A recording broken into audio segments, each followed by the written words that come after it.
It's 7 o'clock in the morning now. So we are live. Yay. Welcome back, everyone, for the final book of the Realm of Elderlings Assassin's Creed discussion. It took us, As of right now. Wait. Yeah, currently. Spoilers. it took us like 22 months. It took We you like started- 2 months. Yeah, I mean, for the read-along people, not For the people that were disciplined. Yes, for those who didn't go, screw you guys, I'm finishing now. Took you like 6 months, right, Evie? No. 3 months. I'm pretty sure after Ship of Magic, I was just like, I dusted y'all. Yeah. And Oh, I yeah. was like, screw you. And then I finished Assassin's Fate in January. I reread Farseer. And then I also reread Fitz and the Fool with you guys for this last bit. So there you go. Just trying to lap us. Well, no, I needed Not to make... NASCAR. I'm listen, as long as you don't go right. So Yeah, it's not hard to get that one going. Start reading the books in the backward order. yeah. Yeah, anyway, sorry. Whatever. I don't know where we're just, oh my god, I asked Greg to drop by and I did not send him link. That is Oh my no. cleverness, actually. Today my brain is working like that. Did Greg finish? No, that's why I asked him to drop by before starting the spoiler. So, Greg, I asked Hey, you to there's drop Greg. by on camera, not in chat, actually. Come on camera. I just sent you StreamYard link.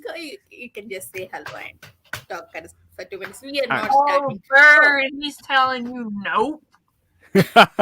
He's not prepared. He hasn't done his hair and makeup yet. Rude. That's okay. No, I just wanted to thank Greg, for all this read along, for making his Discord available to me, for giving me control of, to create channels, and for handling my all shenanigans. So thank you. Hi, Greg. Welcome back Hello. to my channel. Yes, I'm glad to be here. Literally Also- have not seen you in forever, Greg. It has Yeah. been forever. Also, Pete, you were right. I did not do my hair or makeup. Gosh, Greg, you got to get those people in early to get it started at least 2 hours ahead of time. Yeah. Yep. Yeah, I wasn't provided with money for doing hair and makeup. So, Wasn't Anith is not Blame Anita. compensating you for this? yeah. It's a low budget. It's a low budget team. Yeah. It's all good. Oh my god, I'm trying to ping Penny. I cannot find her handle actually. Finally got it. Anyway, yes, we we are probably live. did this before, but oh well. It's fine. Anyway, hello to Bridget, who I'm pretty sure is still in the chat and is here live. So, hi, Bridget. Thank you for joining us live. Greg, what are you up to right now? I've still only read the live shit. And Shadia. Oh my goodness. Greg, that's so. Hey, Chadia. I'm I just Greg need- got Okay. distracted Greg. by life, guys. I did. I haven't read anything, to be fair, so it's not like I'm ignoring Hobb. I'm ignoring We're all just of ignoring them. everybody. Yes. All the life that you need is for Rummel the Elderlings to take over. That's all you need. Yes. Yeah. Agreed. Yep. That Hey, should be my life. please don't bully Greg. That's not why I invited him here. I will. I'm glad to I don't bully. I just become very disappointed. I'm not mad. I'm just You disappointed. know, that's my thing. I'm sad for you, Greg. I think that's more. It's sad for Greg because he's missing out on such a wonderful author. right. We're sad that you're not experiencing the same pain that we're feeling, Greg. Yeah. But also, I mean, let's admit, we are here for the last book, and you're missing out, Greg, on the amazing catharsis and culmination of a story that spans an entire lifetime of a character, which we don't get usually in fantasy. Maybe he's getting enough catharsis out of life. Well, maybe. Your life obviously is more interesting than ours. Yeah, Feel judged. how was this was Anita and Pete, your first time reading this far for sure. And Evie, had Yep. you read all this? I finished it in January and I reread Farseer, and then I went ahead and I was like, I'm skipping to reread Fits in the Fool, and I read it with these two hooligans. So Oh, nice. Yeah. Yeah, what did you guys think about the last books? I love them. Yeah. I have issues with the last two trilogy actually. I'm in the middle. I like Yeah. them, but I also think they have issues. You like them as a friend. As long as you guys aren't like Andrew and Nico level of like, there's only 9 books in the series. Yeah. So long as you acknowledge they have their place and they do something for the story, then yeah. Because I certainly believe they do. They have their own place. I just think that, pacing was weird. Yeah, pacing Alright, is my main issue. We need to shoo Greg away because since he hasn't Okay. decided. You're just Yeah, gonna I'll get spoil out the here so we can entirety talk of the about real series. things. Thank you, Bye, Greg, friends. for Thanks for dropping having by. me. Yes. Thank you for Bye-bye. everything, Good. Greg. Yep. Okay. And thanks for keeping along with it even when I fell off. This is great to see you guys No, this get is- through the whole series. This is just another opportunity to have more discussions when you get to those books. Get to the rest of it. Yes, sure. I'll have to go back to all the live shows eventually. No, I'm saying we have new discussions. So Yeah. New discussion, sure. More discussion. Absolutely okay. I'll get out of here. See you guys. And please Thank excuse you my for dropping lighting. Bye, The Greg. sun is coming up, so I shall be adjusting as the stream goes. So Okay. like a little plant. I just want to remind, in case if anyone is there who did not read yet, this is the last and final book. It will have all spoilers. So we'll discuss the ending also. So please leave if you haven't read the books. We'll start spoilers. that's a very valid point, and I do love the way you say that. Please leave. Okay, let's start with the overall spoilers of the book first. Then we can get into whether you like the ending or what kind of ending you'd have preferred. Okay, let's go. Let's start with Evie. Yeah, so I'm gonna go based off of when I first read the book. I was underwhelmed by Fool's Quest when I first read it. So going into Assassin's Fate, especially with the ending of Fool's Quest, that is the most cliffhangery ending I've ever seen from Hobb, ever, in Fool's Quest. So starting off Assassin's Fate with like the results of that, like the action that happens with Fitz's just chaotic, uncontrolled Skeeling. There we go. Of the Rainwilders, the Elderlings, I guess.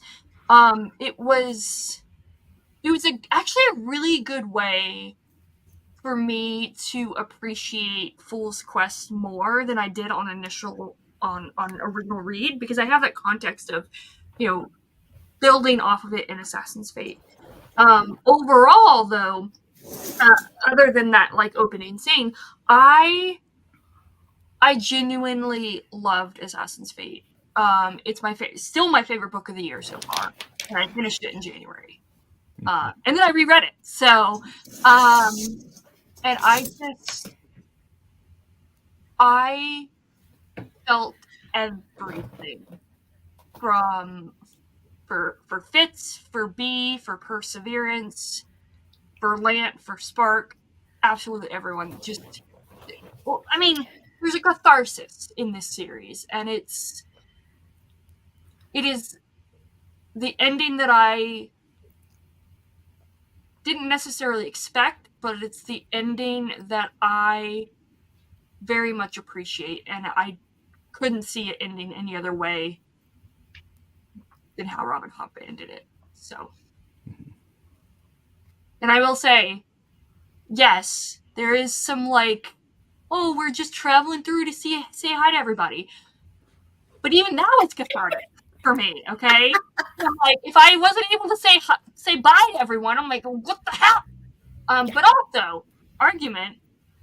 We're getting it from Fitz's perspective, so we don't know these people. Like he doesn't know these people, but we do as readers. So I can see why there can be that like, oh, it's fan service or whatever. I can see it, but I don't agree.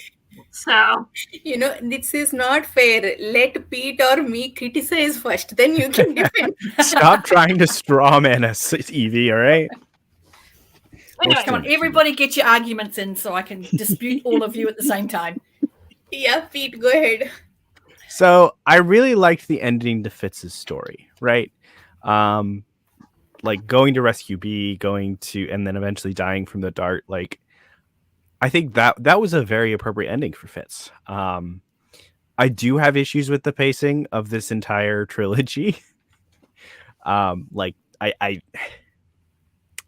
it's one of those things where, like, especially like at the beginning of Fool's Assassin, it's just like, hi, by most measures of plot movement, nothing happens for 95% of that book. And then for Fool's Quest, most of the book, like half to like 2/3 of the book, is spent ignoring the tension that's just sitting there waiting. And then this book was better paced than the other two, but it still was just like, this one was definitely the best paced of the three. But I think my biggest issue was with the live ship characters. I feel like she was that Hobb was trying to shoehorn in their endings when their endings deserved an entire another book, right? That she was just trying to wrap every thread up when she should have taken another book or another series to go to give that to Paragon. Yes, it wrapped up neatly, but I would have rather have had it felt like we were seeing their ending from the outside, and that just felt bad for me. I was just like, I want to know what they're feeling. I want to know what they're going through. I want to be there with them as they're like, we've been with them through so much other stuff. And I just want to be there with them. I didn't feel like I was there with them when the endings happened for the live ship, like, storylines. So yeah. Fool's Fate forever. You're wrong. It's fine. I appreciate it. Derri, you want to go ahead, or Emily and I You've finish? all said your thing. Emily, go ahead. So how I felt about the ending. So I'm going to say this book was a book that I almost threw across the room more than once. As soon as Fitz was hit by the dart, I knew that he was going to get the parasite. And I was like, no, this is not how he should die. And then when they were going to the stone quarry, I was like, nope, I don't want that to happen either. And I was ready to throw the book across the room then too. The only thing that saved me from doing that was the book is too pretty to do that. And so the book's prettiness was like... I'm sorry, what's the second time when they were going to... When they went to the stone quarry, and I was like, I don't want him carving himself into a stone. But then, like, when it all, like, went down, I was convinced that was the only way that it could end. Like, It made sense that it ended that way because Fitz and Night Eyes and the Fool were like their own coterie. And so it made sense that they were going to die and go into the stone that way. And it was foreshadowed back in the first book of this trilogy with the black stone that he had. So it made sense. And well, also I remember messenger too, that first messenger. So yes. And I remember I didn't go to church that day because I was reading it before going to church. I was like, I can't go now. But like the last 100 pages I read through tears, and then I had to go grocery shopping. And I went grocery shopping, and I felt like someone had died. Like I was just numb and just tossing stuff in the cart. And I was like, oh my gosh. Like I've never had a reaction. Like I've cried over books and I felt sad over books, but not like someone close to me has died after finishing a book. Yeah, I will add in relation to that. I wanted so badly to restart the series as soon as I finished Assassin's Fate. And I gave it like a week and a half. And I opened up Assassin's Apprentice and I started reading. and I couldn't even get 2 pages into it, and I just started bawling. And I'm like, it's not time yet. I need my time. So, yeah. And what about you? What about you? Anita? Okay, I need to confess something. When I finished live ships, you all know how distraught I was. I needed to know some things, so I googled.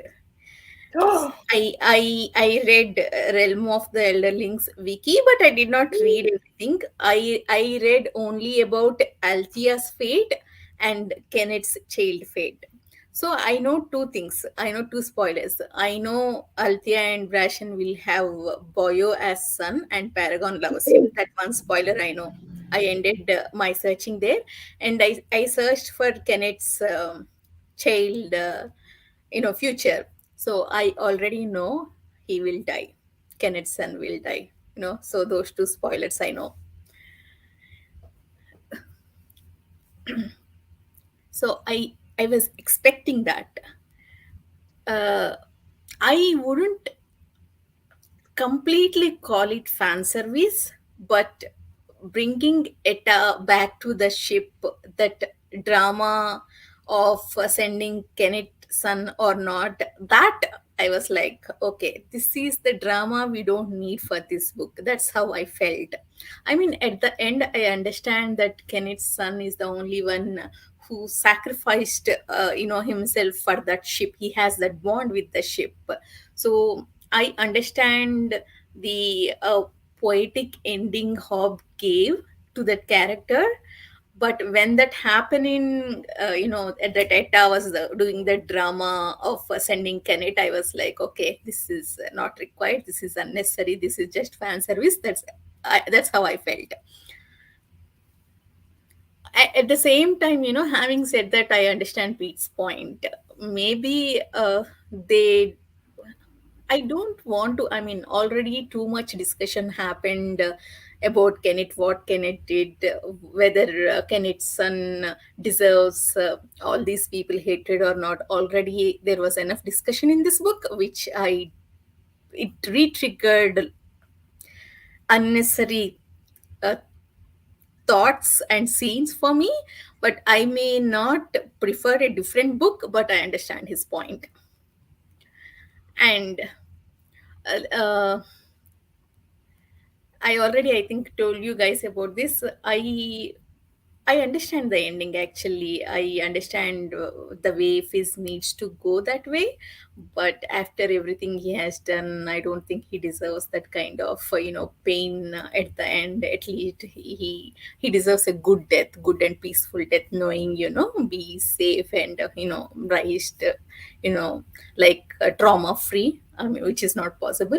But I would have definitely, I mean, I like that going into the stone part, but I would have preferred, like, after rising B he comes back and done that instead of suffering with parasites. That was like torturous death. He doesn't deserve that at all. And I mean, the middle part reminded me of Ship of Destiny. Entire last part reminded me of Assassin's Quest, actually. And yes, I cried a lot. This book, I think Fool's Quest has better pacing out of all three. This book slowed down in the middle, but my favorite characters in this book are actually B and Perseverance. B is just fantastic. Oh my god! No matter how many times, she got caught, her spirit never stopped fighting. I mean, of course, Night Eyes helped with that, but she's just fantastic, inspirational character. Actually, she never gave up. That I loved her. I think we'll talk more about that when it comes to characters. I just have just minor problems like that. Other than that, I think this is my favorite book out of all three. Well, that's good to hear, given that it is the conclusion to quite a long and epic story. So, I mean, everyone knows I've read the series a ridiculous number of times. Like, it's not rational at all. So, I find it difficult to separate single books because for me it's just all one giant story. So I couldn't tell you about overall pacing other than Assassin's Quest, because that one I've read individually so many times. I can go, okay, it's such a specific entry in the series that I can pinpoint that one. So I generally don't notice pacing. And what it comes down to for me is the fan service and, as Pete was saying, the oddly tacked on feeling of the live ship characters in the final entry. And what that comes down to is, in an ideal world, we maybe could have had some kind of interlude within the book that was from Althea and Brashen's experience. And we maybe could have had that on the really long journey between the Pirate Isles and Clerius. But that would have made a 900-page book however much longer. Because you can't read, I don't think, I can't, I'm not going to say can't, because I'm not a writer and I don't know. It maybe would have needed a companion book rather than a separate entry, because the story is happening in Fitz's timeline. So it's Fitz's story, and it is going to feel tacked on. He doesn't have a bond with these characters. Mm-hmm. And as for fan service, and I rather snidely remarked to Rox's comments about, and now we're going to go to the Pirate Isles. Like, well, yeah, they did establish that way back in Farseer. If you want to go south, you have to sail through the Pirate Isles. That was always going to happen on this trip. So was that fan service? Kinda. Was it necessary? Yes. So there's elements of that.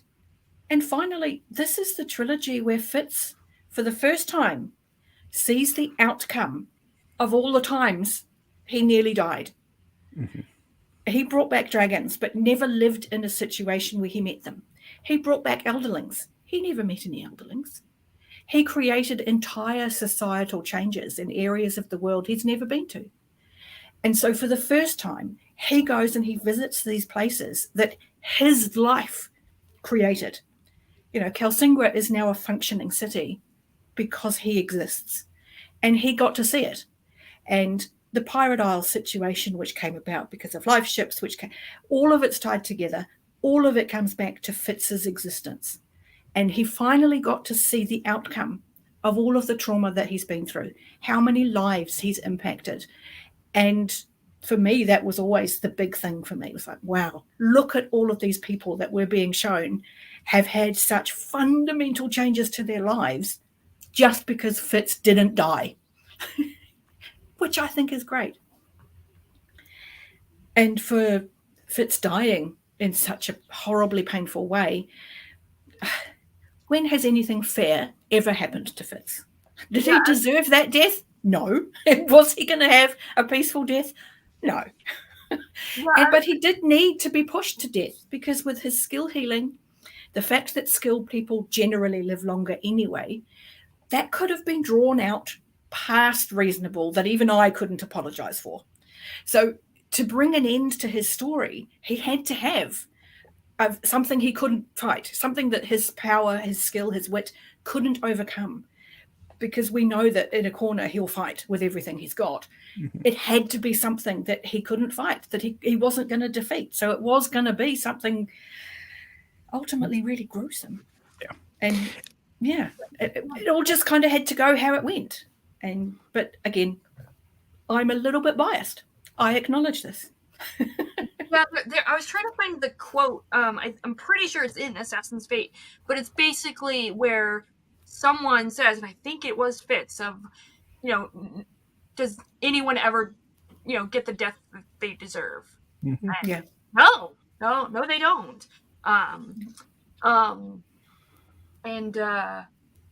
Speaking specifically of Fitz's death, him kind of the fake out death, and then the him going into the stone. There are still Voxer messages out on the internet of me hyperventilating over Fitz, the fake out death, like thinking that, like, no, this can't be it. Oh my god, no, it can't be it. So him going into the stone especially on reread, realizing how in denial he is about kind of acknowledging that he needed to do it, and it being subsequently his choice to go into the stone. It's the one time when he's able he to was forced to make that choice. Actually, it's not like he came to that easily by his own volition. It was suggested to him. Night Eyes made that call. By Verity Night Eyes. and Night Eyes. Yeah. Night Eyes was the one that was like, you have worms, Yeah. we're gonna die.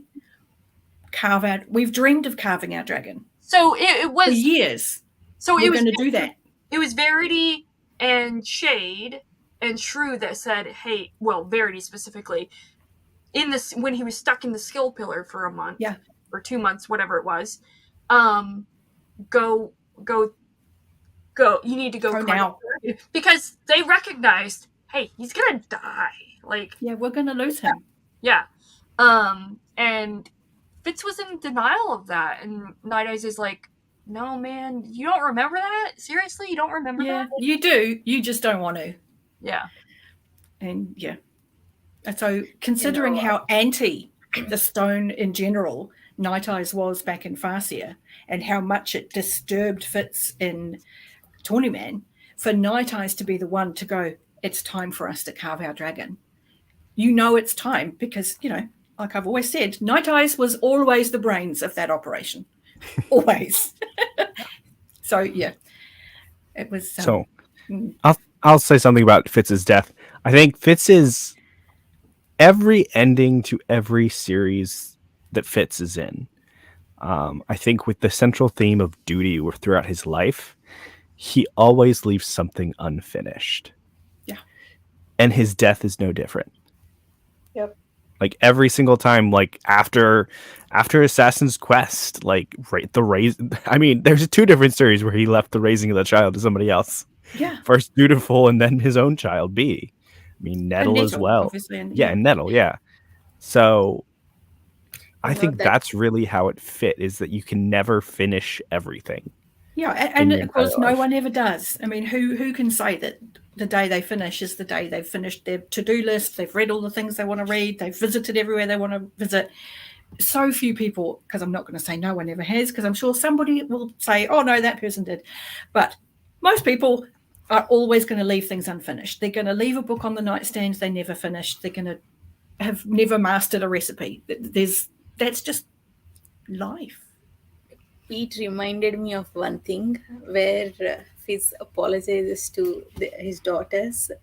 I would ask my old friend Riddle as well, but he's a wiser man than I, and has reminded his daughter to watch over her. Would that I had done so? Not once, but twice over. I felt the decision was not mine, but I now take responsibility for it. My daughters, I'm sorry. I should have stayed with both of you. That, my God. I can't even hear that. And the next paragraph itself about Per, actually. Per, stand forth. The boy came, wide-eyed, to stand before me. No, not a boy. I had taken that from him. I had taken him from a stable boy to a young man who could and had killed for my sake and Bee's. I could trust him. I wish you to remain at Bee's side and serve her until the end of your days, or until one or both of you wish to be freed of his connection. Until then, I desire that no part the 2 of you, and I wish you to be educated alongside. That final message to Per, oh my God. It took me hours to finish this, chapter. Yeah. And I love Perseverance. Anyone that doesn't like Perseverance or doesn't love Perseverance is dead inside. And I think it's twofold. Well, so Fitz's wish for Perseverance to take care of Bee and be with her. Well, I guess it's 3 things. So, firstly, be with her. Be with her. Perseverance has the skill and the wit has no impact on him, or at least the skill has no impact on him. So Fitz cannot Like, he cannot skill command. This is not a skill command. So No. he wishes it upon Perseverance, but Perseverance still has that. I mean, he's already had it from the beginning of, like, I have this duty to be, I have to protect her, I have to take care of her. So he's already wishing something on Perseverance that Perseverance already, it's not a burden. No, for him. he's already chosen that for himself. Yeah. And on top of that, excuse me,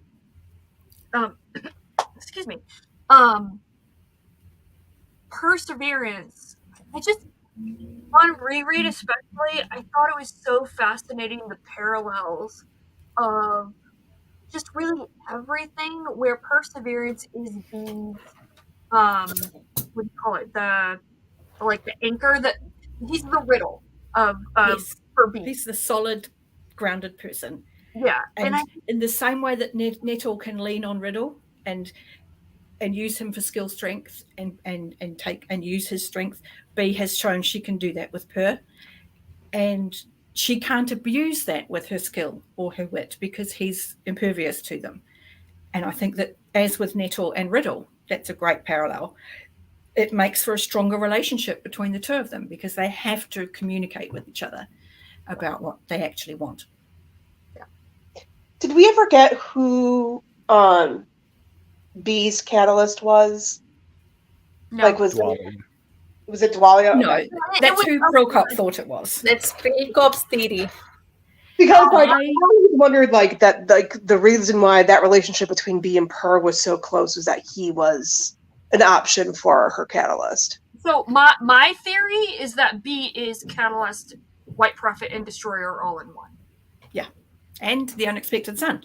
Yeah. And I think all of that is a result of her rather unique parentage, because not only is she Fitz and Falls and Molly's, she's also Night Eyes's. Mm-hmm. And all of them have been Catalyst and Prophet, and every aspect to the story, all in one, have sired her or parented her.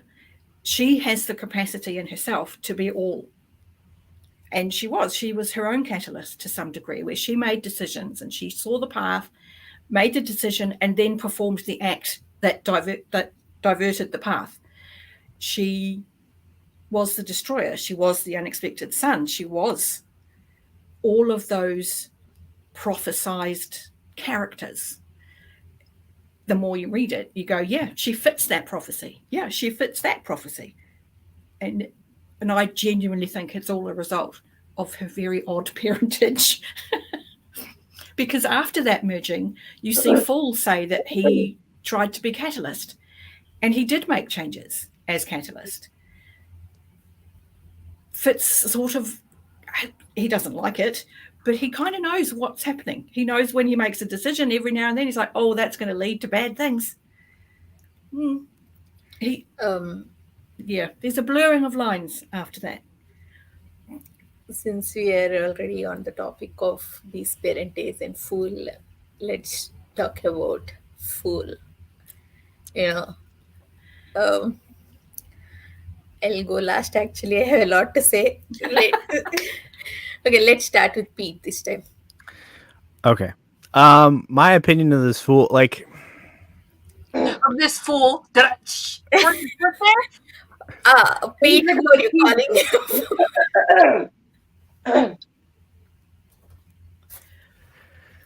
Oh, I thought I was muted for a hot second. Sorry.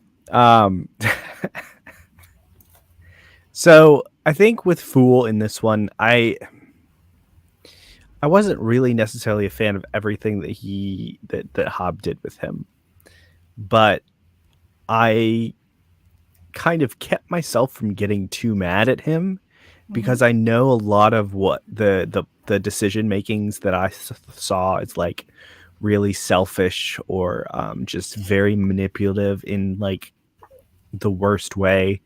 Kind of felt to me like a exacerbation of some of his previous traits as a result of trauma. And I was like, that's really what kept me. I was like, gosh, if I wasn't trying to be understanding here, I would definitely would have been a lot more frustrated, like I saw some of the other comments being. And that's understandable because I don't think he's acting super rationally all the time. He's not considering everything that's going on. And it's really interesting because I didn't realize till the end of the book, there's this one prophecy that was about like some dude popping up and like chaining dragons with gold chains. And I was like, that's going to be one of the guys from Sarah's. He's going to pop up and he's going to chain the dragons. Then Evie's going to come in and save the day or something. Because the red dragon came in and wasn't chained, or the dude tried to chain the red dragon, but it didn't work. And at the end, I actually realized, oh wait, that's the fool because he chained Paragon to his purpose, and that was just a really interesting revelation. But I feel for the fool throughout this entire series. But the whole going to Clara's and trying to be the destroyer was not good therapy for him. No. And that's another of the things with the fool revealing that he was the fool and instead of Amber, that sort of thing, and revealing that to people. That's another one of those things with the live ship folks that I was like, I wish I could have been in their head when they discovered the fool. That just make me feel distant from them, because that's an experience that I would have loved to be there for and see how they reacted and all that other jazz. Just a minute, let me hold you all. Channing, did you finish? We were talking spoilers. Good to know. I think you're halfway through it. Because we're going full spoilers. Yeah. But I mean, I'm pretty sure I can begin for a while on full without getting too carried away. Again, I have the advantage in that, having read it many times and I've looked at it through lots of different lenses, I'm always going to have a different opinion to somebody who's only read it once. So for what that's worth, I have always seen Full. No, that's not true. I have come to see Full as genuinely separate from everybody else. Full is not human. And he tries so many times to make that clear to Fitz, and it doesn't always work. The not being human means he tries to make himself easier to deal with by taking on these personas and interacting as these different people. But ultimately, he's a white prophet. That is the reason for his existence. And his catalyst is someone whose existence is there to serve his prophecy. The fact that he then came to love Fitz is the tragedy of it, because he knew always that he had to risk the life of this person that he loved in service to his purpose for existence. And all the way through the series, with that in mind, it's constantly present. This, I don't want to do this to Fitz. I don't want to do this to Fitz, but I have to get this path going a better way. I have to put Fitz at risk. And it just becomes more and more obvious as the series goes on. And when we get to Fitz in the Full, after the trauma that Full has been through, he's stripped bare of any attempt to be human. He's like, no, this has to happen. And you are the means I'm going to use to do it. I'm sorry, but this is how it's got to be. And he's not human. We can call him selfish. We can call him single-minded. We can put every negative connotation on his behavior that we want. But this is literally his purpose for existing, is to change the world for the better. And Fitz is the tool he uses to do it. That we have grown to care for Full because he cares for Fitz is a separate thing. And again, that's the tragedy, because they do love each other. And it's a really genuine and deep love. And it is one of those, they're always truthful with each other, except when they're not. That they're always honest, except when they're not. They're always kind to each other, except when they're not. Because they have to jump between the roles of catalyst and prophet to the people who love each other. They're separate things, and it makes it really hard to process Fool's pain because Fool knows he's doing it. So that's Okay, I mine. want to make 2 points. I know Bridget completely agrees with me. We discussed it in the chat also. See, I understand your point of Fool losing his humanity or not being human because he has that single minded goal at the end. So, when she decides to, he or she, Amber slash Fool, when they decide, we have to talk about that too, his gender fluidity or multi-split personality or whatever it was. So they decided to give Paragon that dragon silver. See, I understand that single-minded goal and his desperation to save B as well.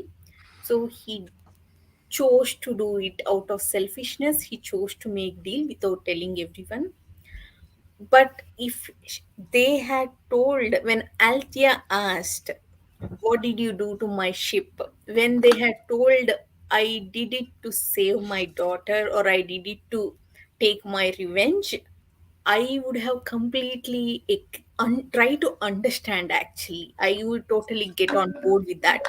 Instead of that, they said, "This is what we should do to every live ship, even to Vivacia." I agree with that Even because the I statement, agree with what that. did you Actually, do to my ship? yeah. Paragon is not a possession. Paragon is an individual who is Yes, sentient and should be I'm allowed to make these decisions for himself. So for Althea to even say those words runs contrary to everything that the Fool stands for. But And Fool it's made for a so deal. much But more Fool than made a me. deal. He did not make, out of selflessness. He made a deal with Paragon that you have to take me to the Clarice, then I'll give more silver. He No. made a deal. He saw a Maybe, prophecy where the fastest maybe way he there would was have done. Paragon. Maybe he would have done that irrespective of his needs, but we don't know that. He made a deal, he hid that and told that, "Okay, I'm this noble person, I chose to give dragon silver to Paragon, you should all give to Vivesh Okay. also." What He happened when they acted as a asked? noble person. That I don't agree with. What happened when they asked? Okay, because they never did. And even without asking, they tried to stop silver being given to any of the live ships. Okay, both councils decided that no, you're not changing our ships back into dragons. We own these ships. We own these characters. You can't make that something that's Althea somebody is not else's them. decision. Althea is Fool's friend, actually. But she cannot make that choice for Paragon. Paragon Okay. is his own person. Okay, let me complete this point. I hated Amber then when she acted like this noble person, though she made a deal with Paragon. Okay, that's my hatred started there actually, or I should say, I lost respect for that character when she acted like this noble person. So, would you say that your frustration with the Fool is because the Fool hid their core intentions behind this big noble gesture? It definitely started there, but that's not the only reason. I'm coming to that. See, next when they're reaching Pirate Isles, Amber says Kenneth is a fair king or something. Then when Alfie responded that he's a rapist, ground me. Amber According said to some. according to some people. I mean, Yeah. Amber or slash Fool, he went to torture. He had the trauma, but he failed to understand the trauma of your own friend actually. You know, if some other slave said that Kenneth is a good king, I completely understand because that slave is freed by Kenneth. But Amber is Althea's friend. She has seen what Althea has gone through. You don't Well, go I'm with and you tell on the the anger victim for that that one. person is a fair king. Yeah, I'm with you on that one. Definitely. That one had me going, "Oh, how dare you!" So Because, I mean, look at Fizz actually. Every time Fool has gone through the trauma, remembering the trauma, Fizz was like, "I understand. I have gone through the same thing with what is that guy's name? Regal." Yeah. Regal's Dungeons, I understand. Yes, Evie, 1 minute. I'm You know, just Fizz has that. make sure. So Yeah, Fizz has that perspective. He has that ability to understand other person's trauma. But Amber completely lost that. So, to Derry, your point being that Fool has single-minded goal. He's desperate to go back and take revenge. I completely understand that. But irrespective of that goal, this comment is not necessary to that goal. Actually, No, it's not. And I agree with you to be angry with that comment, because I was angry with that comment too. Sorry, Evie. no, I was just gonna say. So my perceptions of the Fool definitely shifted with the last trilogy throughout it, because, and I think this is because, and Derri, I was trying to find the message that I originally sent you, but I couldn't find it. But it's this idea of the fin blood. Yes. The Islanders have a word for that courage. Fin blood, they call it, the last blood, and they believe that a special fortitude resides in the final blood that remains in a man or a woman before they fall. According to their tales, only then can one find and use that sort of courage. That fin blood lights everything in one's life with a terrible radiance. All relationships are illuminated for what they are and for what they truly were in the past. All illusions melt away. The false is revealed as starkly as the true. And I think that is a really good. It was a really good way for me to view not only the Fool but everyone around Fitz in this last trilogy. And then on top of that, like, I totally understand the like, I was very frustrated with the Fool's duplicity, essentially. And I would argue that he actually did not have a goal. He was making it up as, not making it up, I shouldn't say that. He felt completely physically broken, emotionally broken, mentally traumatized, everything after being tortured mentally, physically, emotionally in Claris, and he's being told, you're not a white prophet, you're not the white prophet, and he starts to really believe that. And even before that, he started to, like, he was questioning what he was gonna do after Icefire, after he died, and then Fitz brought him back because he wasn't supposed to be brought back. So the Fool doesn't have a leg to stand on. No, by he's very unmoored. Yeah.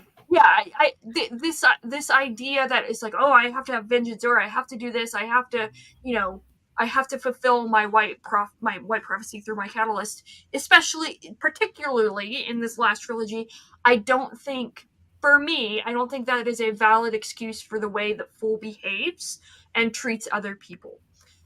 Because he's already questioned that from the beginning, and from the end of Fool's Fate, sorry.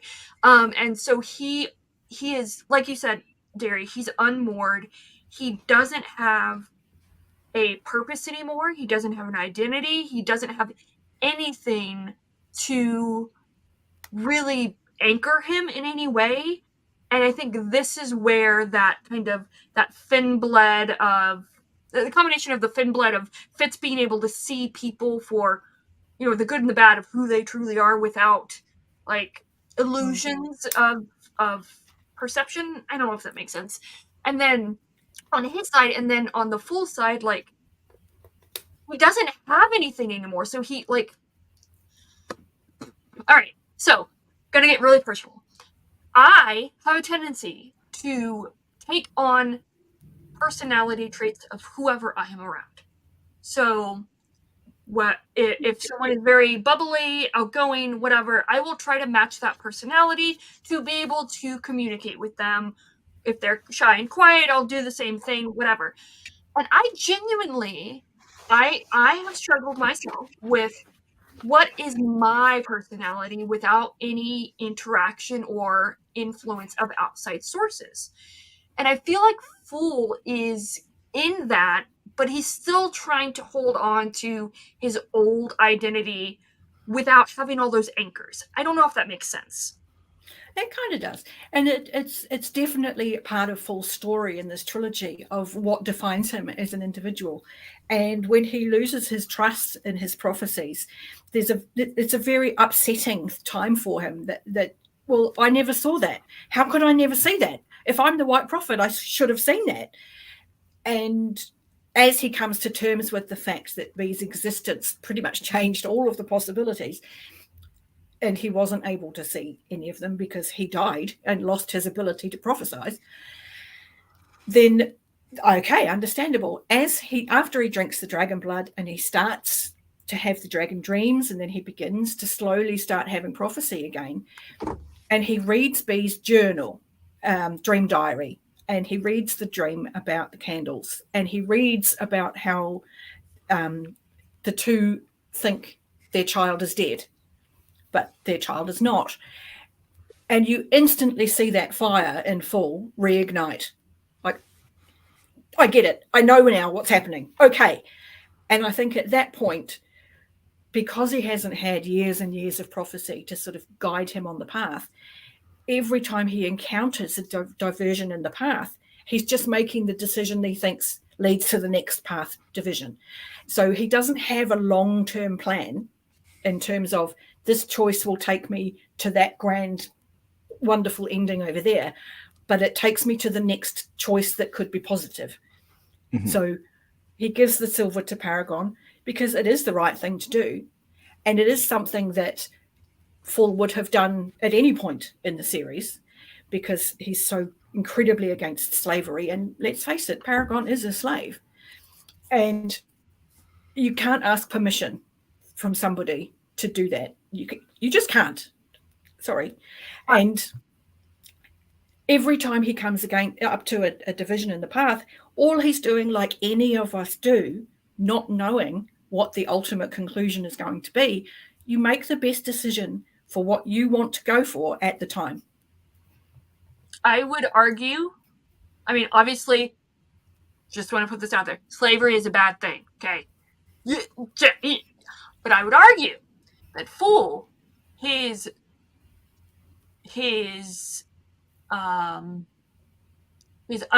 motive for giving Paragon silver and wanting to give the life ship silver is not against slavery. It's his old purpose was to bring dragons back. So that wasn't his entire. That was the step on the way to the goal. The goal is a better world. Bringing dragons back was never the goal.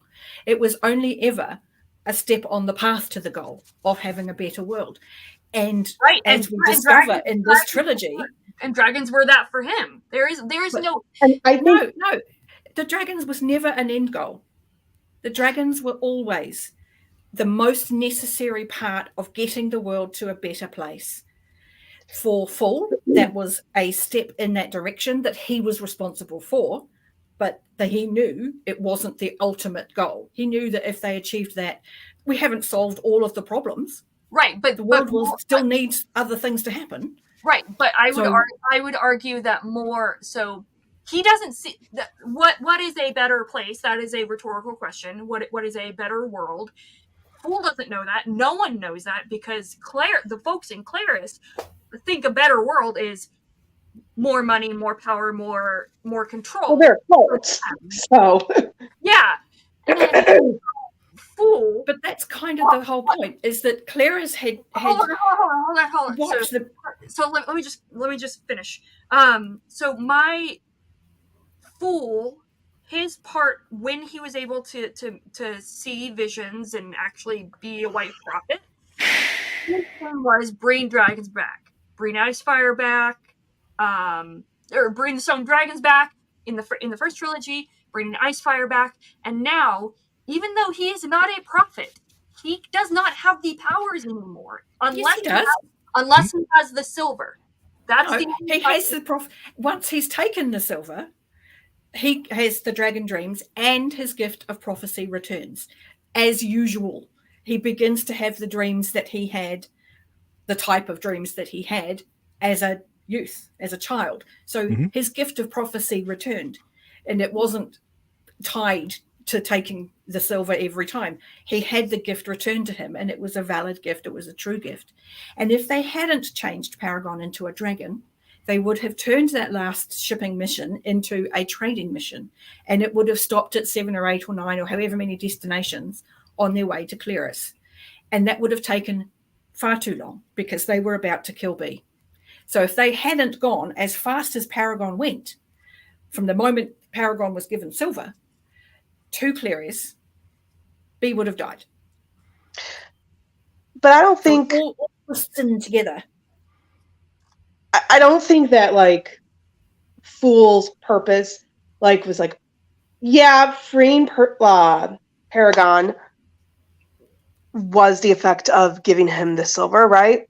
But I think most of Fool's motivation behind that was not, I want to free Paragon and I want to free the ships. It was, we need to destroy Clerus. This is how we're going to do it. I need to do this so I can achieve my end goal.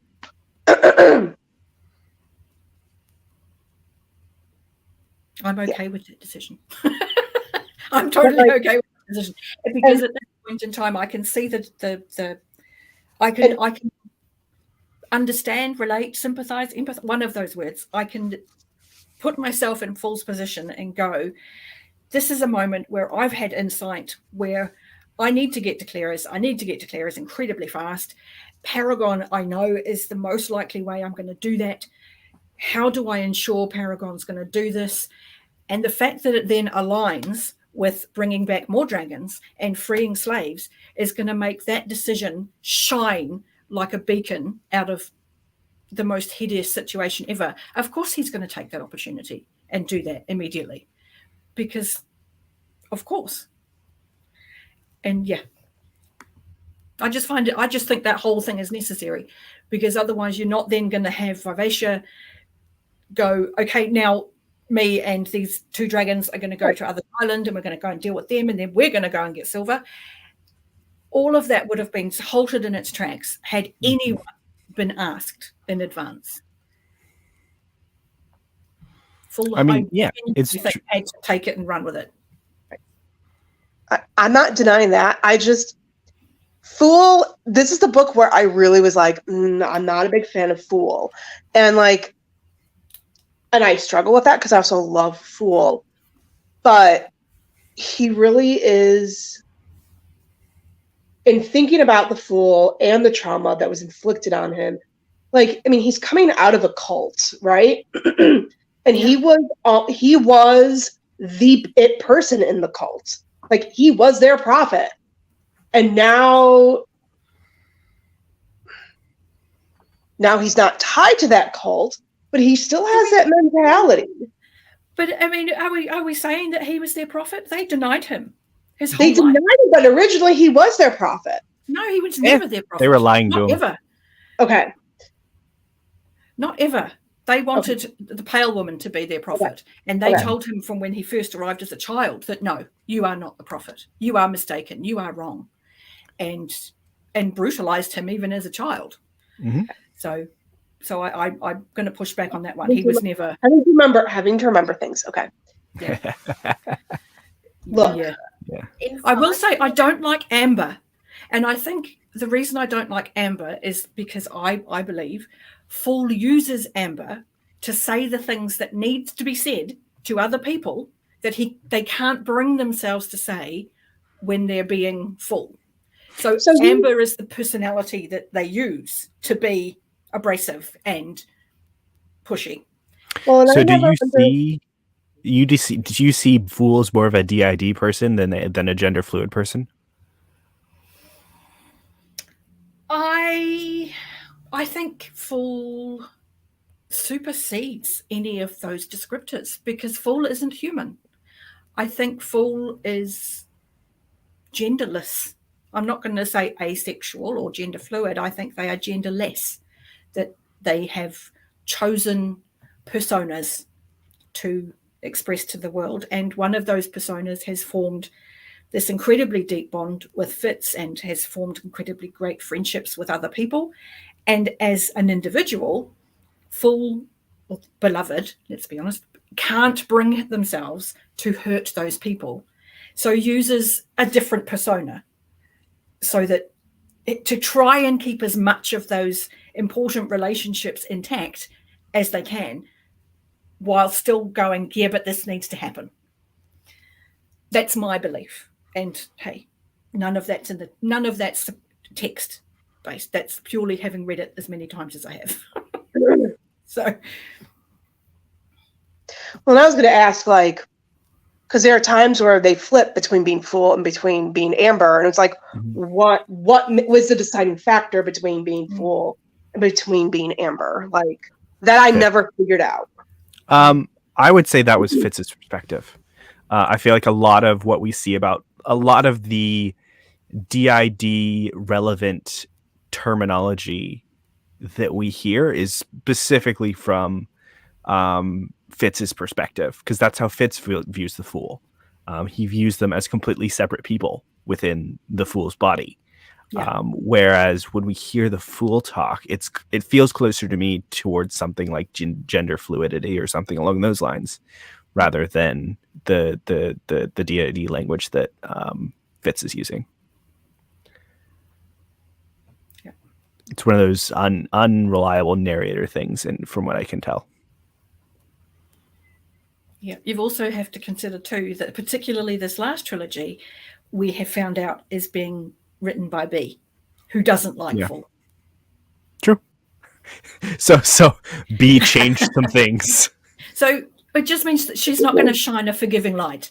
She's going to really highlight anything negative that Beloved did or said, because she doesn't like them. Yeah. Very deservingly, actually. I totally understand his point, his perspective of why she hates.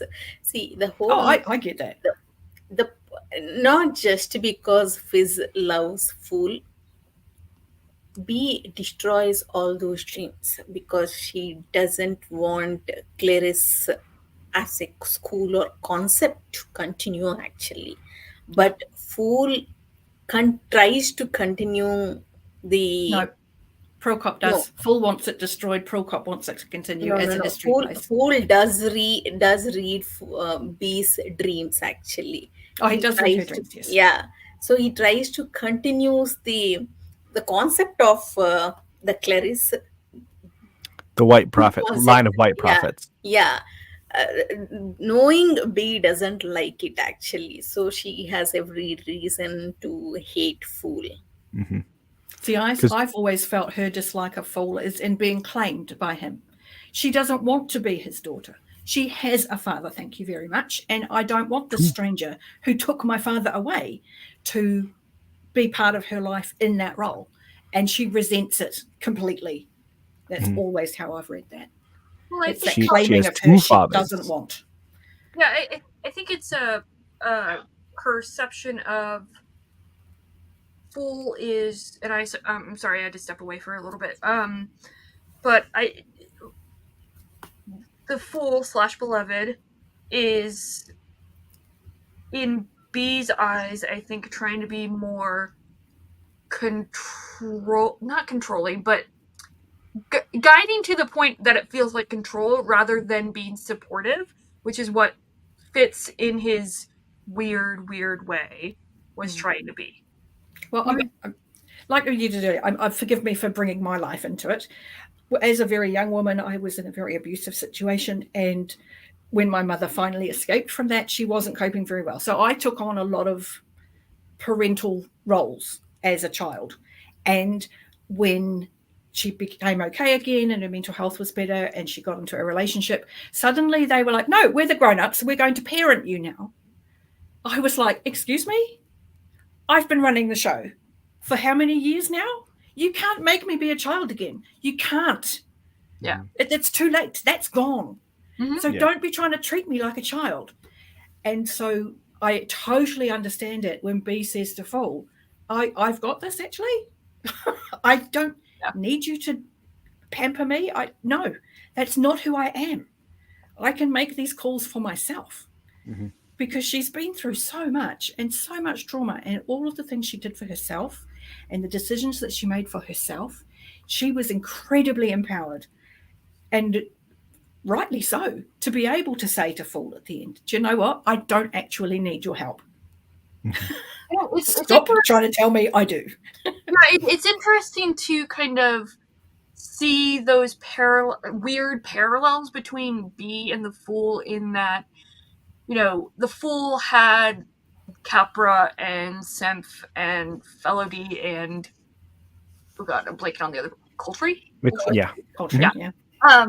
Telling them, like, no, you are no longer a white prophet. You are this. And they didn't do it just with the Fool. They did it with really everyone, that you are this thing. You have this role, this thing that you need to do.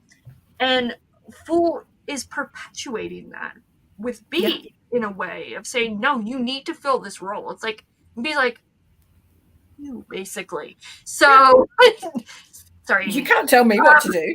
You're not the boss of me. Yeah.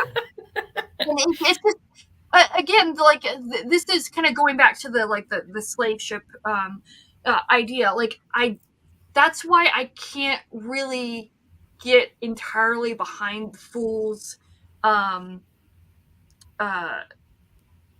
intent is, live ships should be free, when he is the one that is also willing to perpetrate the treatment that he had, albeit without the torture stuff, onto Bee.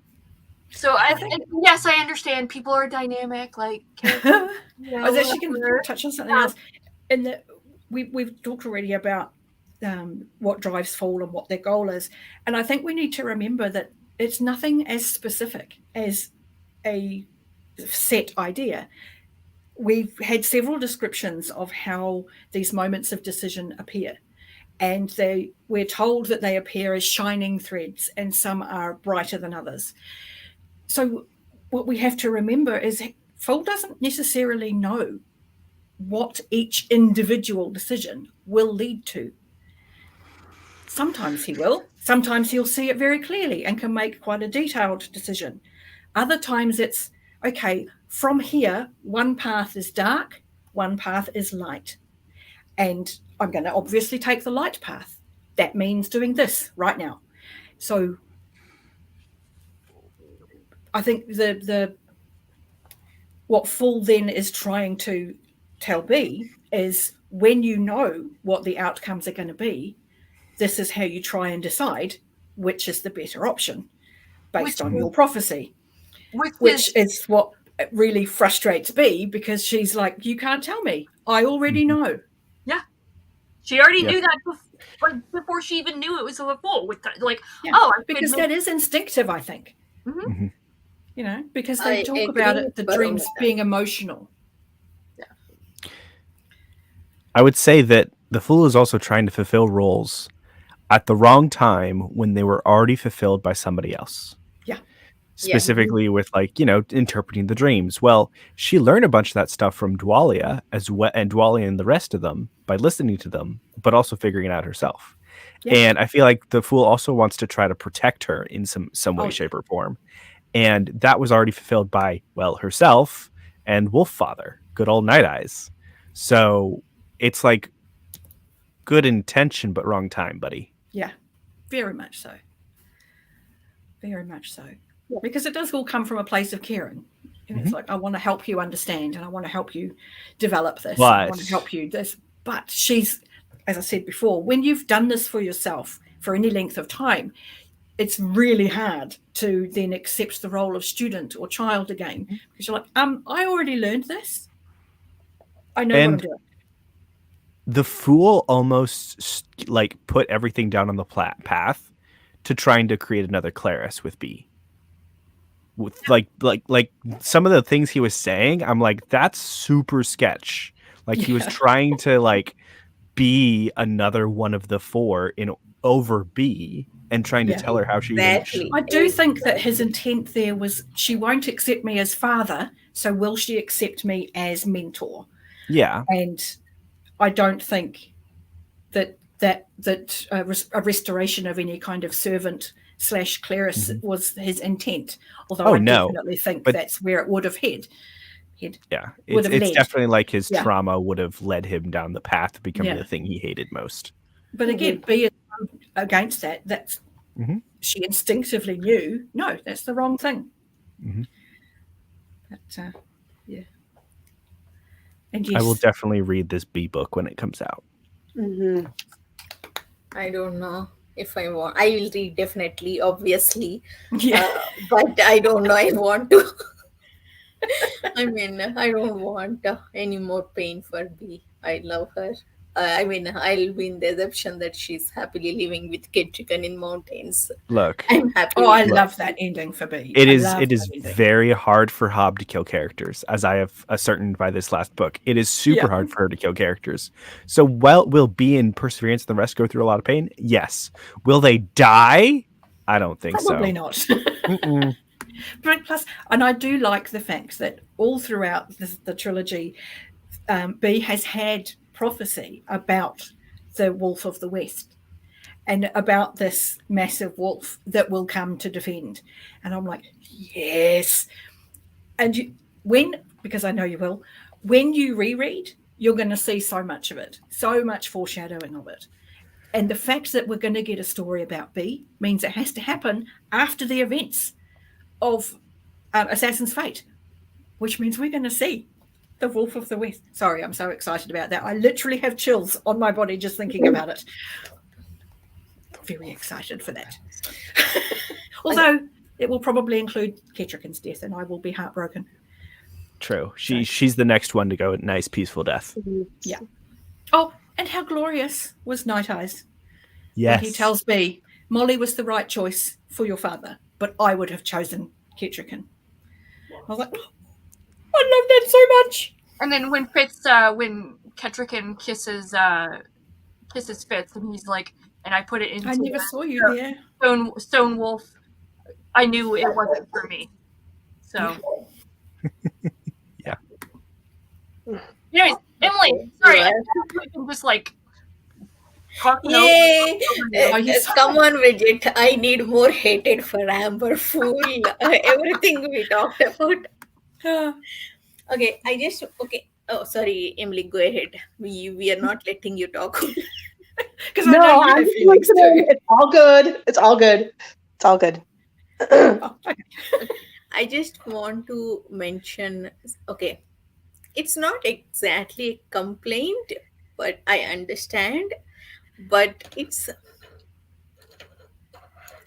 weird, or it's disappointing, or it's frustrating that after everything happened, Fitz can't use his magic skill in this book. Actually, he cannot. I mean, it's stupid. Actually, he cannot use his hereditary magical power. No, forget influencing people, forget winning or controlling or saving. He can't even communicate with the Nettle and Dutiful. I mean, that's so frustrating to me. I was like, okay. Well, I mean, he is so far away from that. Like, he's in Kelsingra, so he's like overwhelmed by all the skills, so that he can't communicate out there. And even like Nettle's coteries are like overwhelmed that they have to start setting up the Elderlings going to the Six Duchies to get support and healing.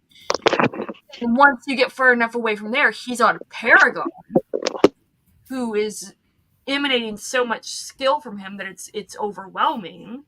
And then once kind of the relationship with Paragon is kind of settling, I guess, to where he can skill, I feel like the distance is so great that like any amount of skill is not going to help, or not.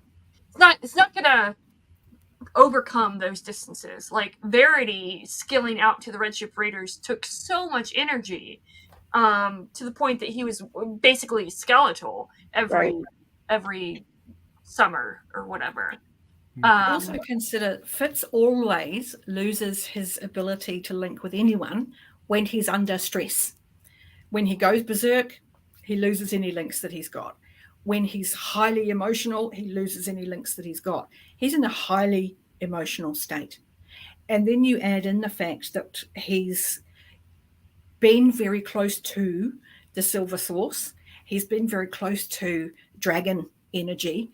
And then as we get into the last stages of the book, when he's coated in skill and he's beginning to put himself into the stone, he's actually he's got both feet, if you like, in the skill river. And the people and the personalities who are in the skill river can't skill out to the people who are alive. Fitz is in it. And so he's being more drawn in. His energy is being drawn in while he's trying to force it out. And it's just getting harder and harder for him. What I did like was him being able to, on the verge of sleep, when he's rested and calm, he was able to contact Dutiful, who tells him about the birth of hope. And, you know, how significant is that as a symbol? That's pretty epic, which was beautiful. So when he's calm, when he's, insulated from the skill river, he can skill, but very much like in Farseer and Tourneyman, kind of the whole point is he's OP. Let's face it, Fitz is OP. So there's always going to be things put in his way so that he can't just magic his way out of it. And yeah, I just think it's a nod to the power of the skill river and the way that it draws strong skill users to it. So, yeah. To completely shift gears, can we talk about B meeting Thick?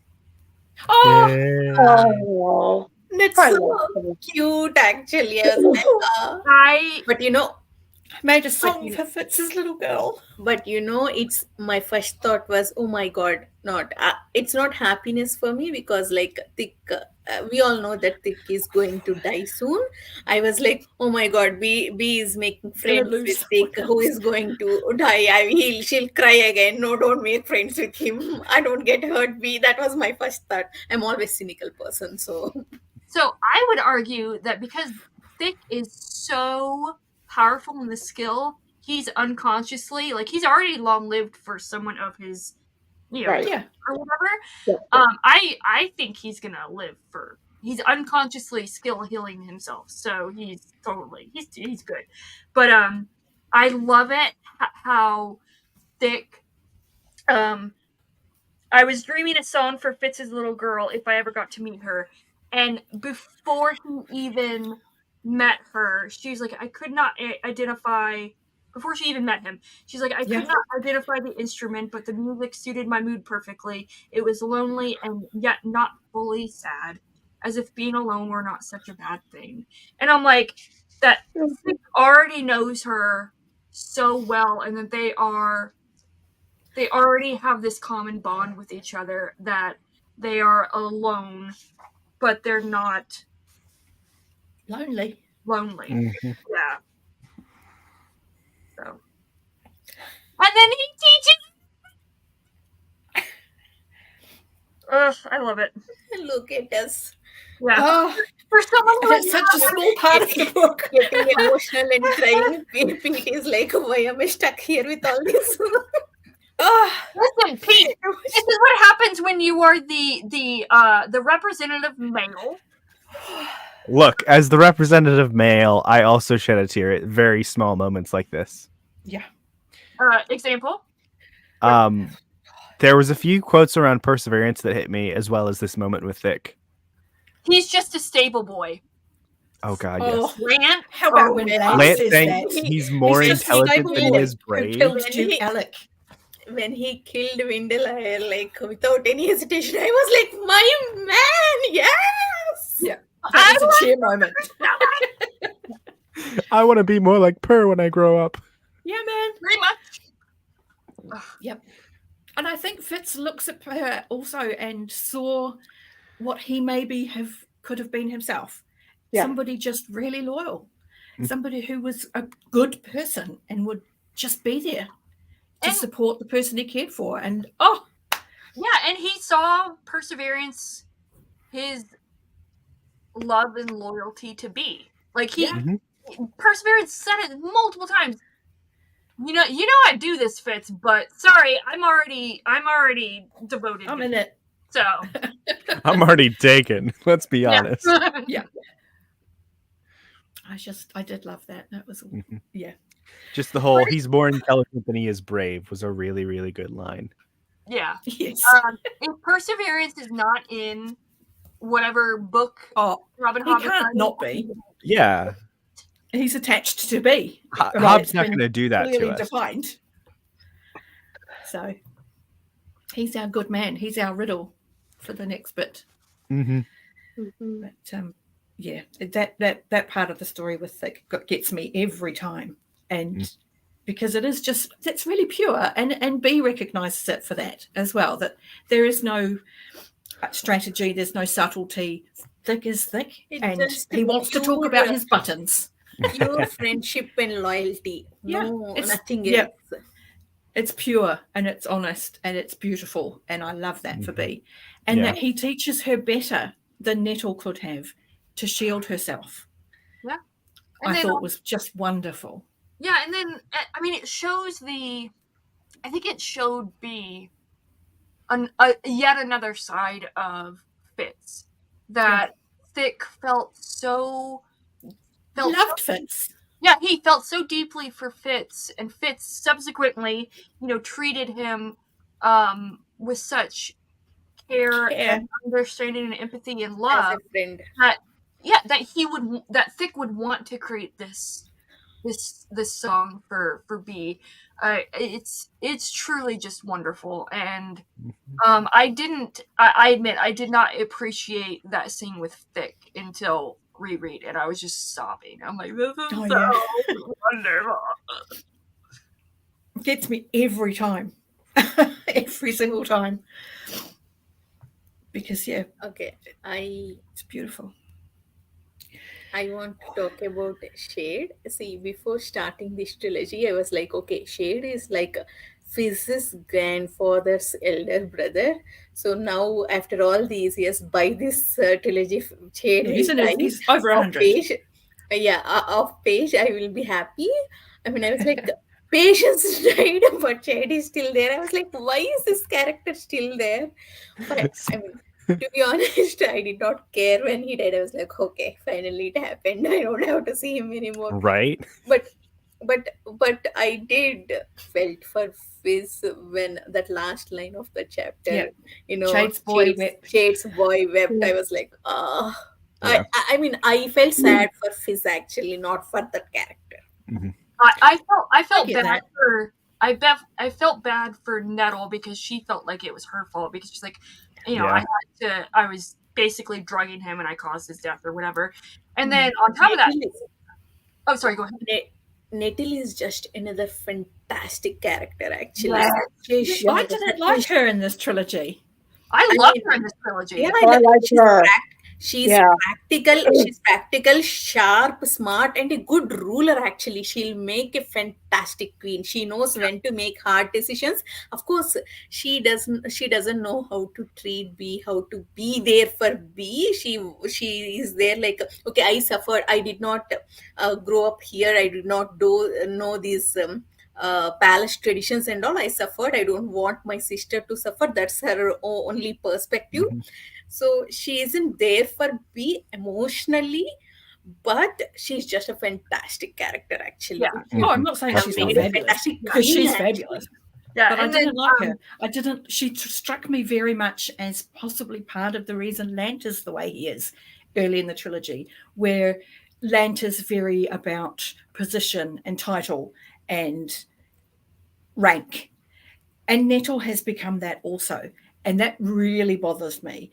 And if she's now the mother of Hope, well, she is the mother of Hope, who will become the Narcheska for Eliania, none of that is going to be relevant in the Out Islands. That's not the way that society is structured.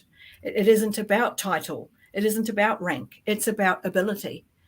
So I don't know. It just struck me with sort of an off tone. It was like, oh, I don't like this for See, Nettle. I understand she's a little obsessed with rank, but at the same time she has to because she's skill Oh mistress. no, I realise that because she Mistress, came to it so everyone late. everyone Yeah. shared or every other apprentice tries to break rules and Yeah. tries to get lost in skill. She has to be Oh harsh. no, I get She that. has to I pull get that. rank. So I totally Blame get that. Jade. Totally. I mean, I'll blame him for everything. Yeah, it's really like I'll say this really quick. Go ahead, Evie. Actually, you go ahead. You. No. I feel like I've talked enough. I Okay. haven't let you talk. I think it's really funny to me that out of all the people in all the way back from Assassin's Apprentice, Jade was the last person I thought would survive. Like every book, I was like, is he gonna die yet? Like literally. I actually liked the way that Hobb wrote his death, that when they took away his access to skill, his body just kind of crumpled in on itself like a vampire that gets Like, go away. all of the years catch up with them all at once and they turn to dust. And when they took away his access to skill, all of the years caught up to him all at once. And he just faded so quickly and became an old man so quickly. And he just deteriorated. You'd think he has some sort of painting Onto it. somewhere hidden behind a curtain. Yeah. and so I was really sad for Shade that it was right at the end of his life that he got to have a relationship with Shine, because she clearly meant so much to him and he missed out. Yeah, That was sad. That's sad, actually. That's sad. I at the oh, sorry, Evie. Sorry. Yeah. I didn't Oh, see that. she's bringing out the book. So I of course I can't. Got too many things marked in this damn book, so I can't find the exact thing. But so there was a quote. There was a line where Nettle is talking to Fitz about Shade's death and how toward the end Shine stayed with him and was reading him Lance's letter, and he died smiling. And then Lance goes on to that. It was around that the instant talking about Per as he's just a stable boy.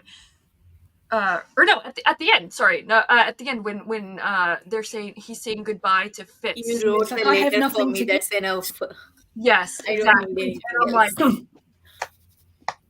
yeah, that Yeah. book. You It's know, not, I am kind of sorry, I was just gonna say it's not necessarily Shade's death that for Shade's sake that that kind of broke me. It was those around him: Shine, Nettle, Lant, Yeah. Spark. And obviously Fitz. It broke them. I hated Land in Fool's Assassin and Fool's Quest, but this book is completely different character. He was always there for Fizz, and at the end, when we thought Land is dead, I was like, I felt sad. I felt so happy when it was And it's wonderful because Shine is excited. Not Shine. Spark is excited. Spark is the one that suddenly is shouting and excited and running down the street. And I'm like, oh, what has Spark so excited? And it's Lance. And I'm like, yay! So yay, because she was the turning point, I think, for Lance. Yes. Lance turned around for me. I never liked Shun. I never liked her. Although I liked her at the end. I did like her at the end. When she and me joined forces and gave the ladies. I mean, that's perfect. Actually, they both had gone through trauma. They don't want to talk about it. They don't. The other person reminds them of that trauma, so they want to and avoid they both that. lost their fathers. That's very understandable. The perfect scene for both B and Shine to share. Yeah. Go And I ahead. think at that point it will be. stick it to the bitches, like, oh, I remember, I saw what you did with that guy. It's like, oh, now it's Oh, really? And where were you with the man in the green doublet? B is so bitchy. I mean, with the Woods kid, she was like very mellow. She wants to fit in. She wants other people, other kids can bully her. But now, after everything gone through her, like she became very like bitchy. Not taking it. Yeah, I think there was some sort of line about like, oh, Shine now knew how to use her claws or something like that, and I'm like, yeah. Yeah, Shine. The two of them against the world now, and I'm like, yeah, that's a good think we will team. I see like it. Shine also. We'll see Shine also in Bee's book next. Oh, Okay. I'm hope a so. little actually, I'm very disappointed that Lant and Spark are going to be separated because Spark goes. I don't think for very long. I know, but Spark is going with B, and Lant is going back to bookkeeping. I'm like, no. I mean, but you're remember, going to we travel have the between the two. pillars now. They can travel through the pillars now. Yeah. They'll be fine. They will, and she won't be permanently in the mountains. She will only be, because, again, like I said earlier, I don't see Ketrican lasting much longer. She isn't skilled.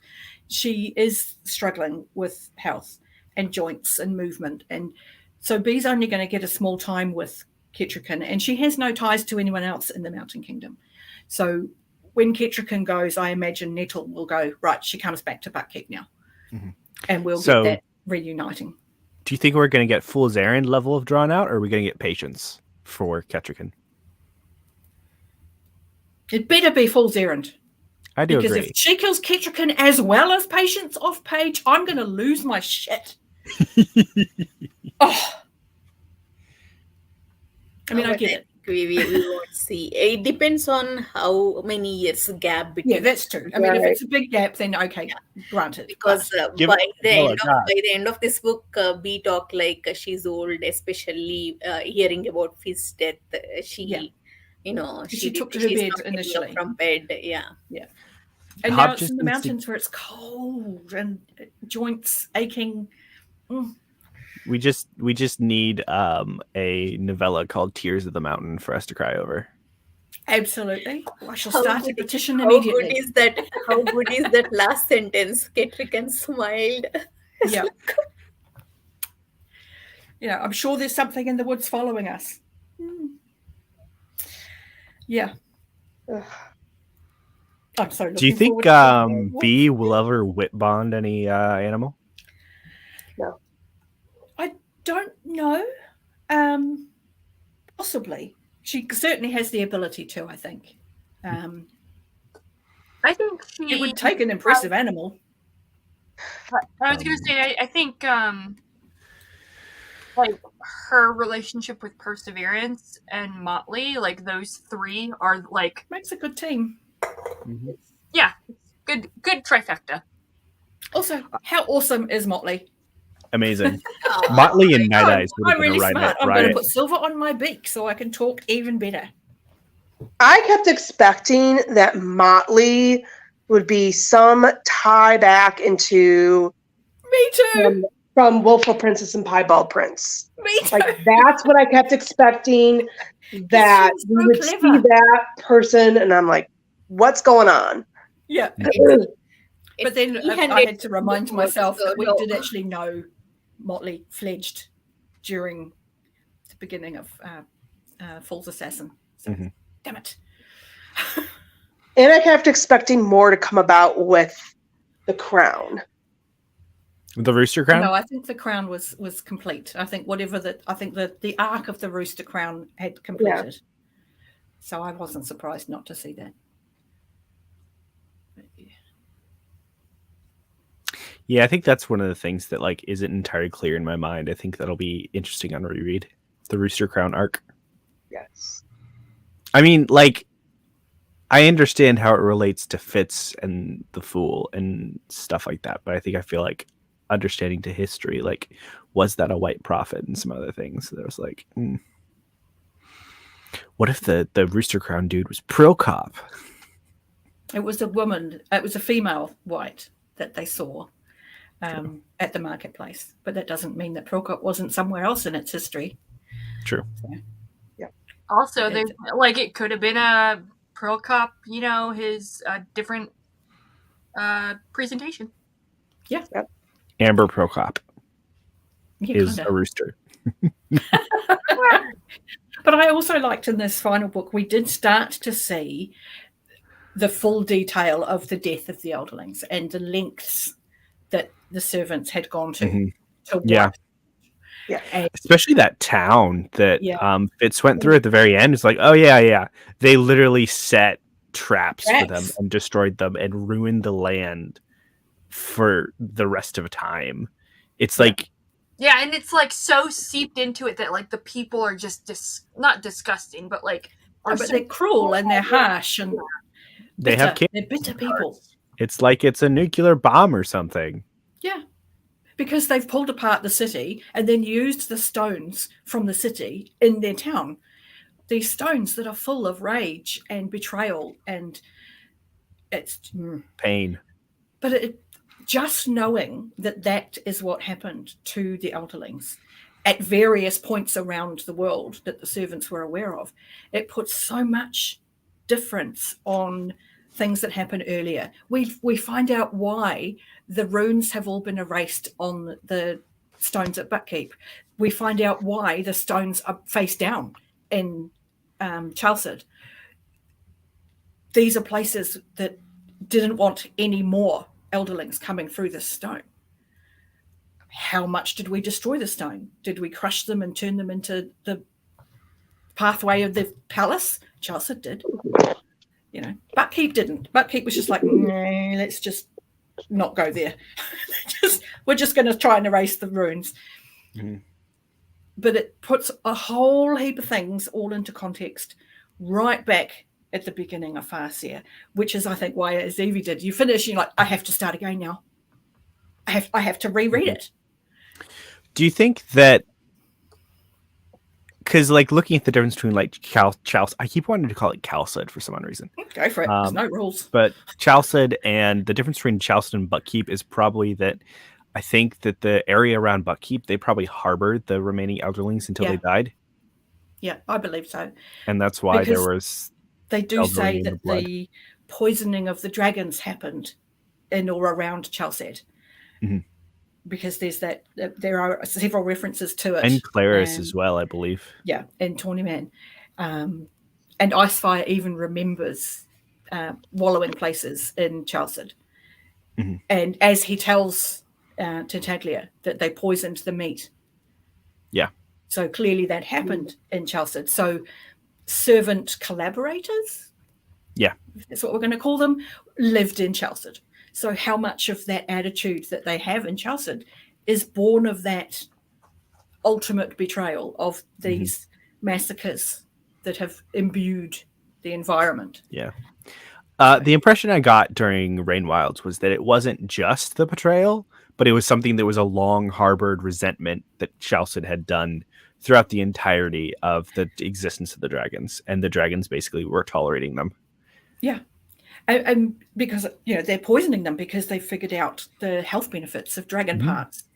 So, and we did get, I think, about 2/3 of the way through Assassin's Fate, you actually get a document describing it. That's really close to the end. Harvesting. There was a burned document. Bodies. Yeah. Which is horrific to read because clearly this is established protocol. Mm-hmm. And you're like, how many dragons did they do that to? That's horrific. You also have to consider now that, we had the story about the serpent spit and Wintro freeing the white serpent and why there was only so much of it left that Dwalia had to eke out that remaining vial for Vindalar. And you've got the others trapping baby serpents as they hatch. And of course, at this point, Tintaglia is like, I have eggs there. We need to deal with that. Mm-hmm. It is wild to me that wasn't one of the first things they did after Wintro. It just feels like well, I guess Wintro never really met Tintaglia, so Wintro never had a chance to actually tell her that stuff. No, but Vivacia was there, so she who remembers was trapped so long ago. She didn't remember that. True. That will have happened after her trap. Do we even which dragon did she who remembers turn into? Was that ever revealed? Okay, that makes sense. Which is really sad. So her memories are somewhere in someone. No, they were eaten by the ones that did survive. Malkin's Tangle, yeah. Yeah. I was gonna say not, but I was like, that's not the right word. Yeah. Not. They were taken in by them. But yeah, so she who remembers memories was shared between who was left. Because I think it was Caesarea who didn't didn't emerge, and I'm pretty sure it was her Darman. She shared Darman. cocoon, who was taken into Tarman. So, Don't know. Cool. but yeah, we get all of these wonderful little closures of story threads that some of them you're not even aware was still open. You're like, oh no, that part of the story's finished, and then you get a little bit extra, and you're like, oh. We still don't know how Farsig's got skill. Actually, some strong elderling ancestry is there, I think. I think a lot, yeah. Because they talk about Fitz being claimed by a dragon because he has that strong silver presence. And Fool has already has come to the conclusion, I won't say made the assumption, has put a lot of thought into it. It's in his blood. This strong skill presence after many, many generations. That means the first person would have been very likely, yeah.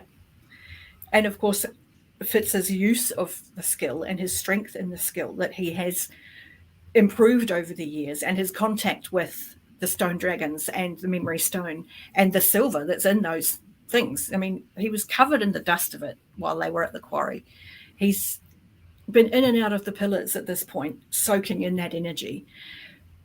And I just feel that he's just so incredibly imbued with this silver. Again, it's why the river draws him so quickly. Mm-hmm. So. I had a random theory earlier on when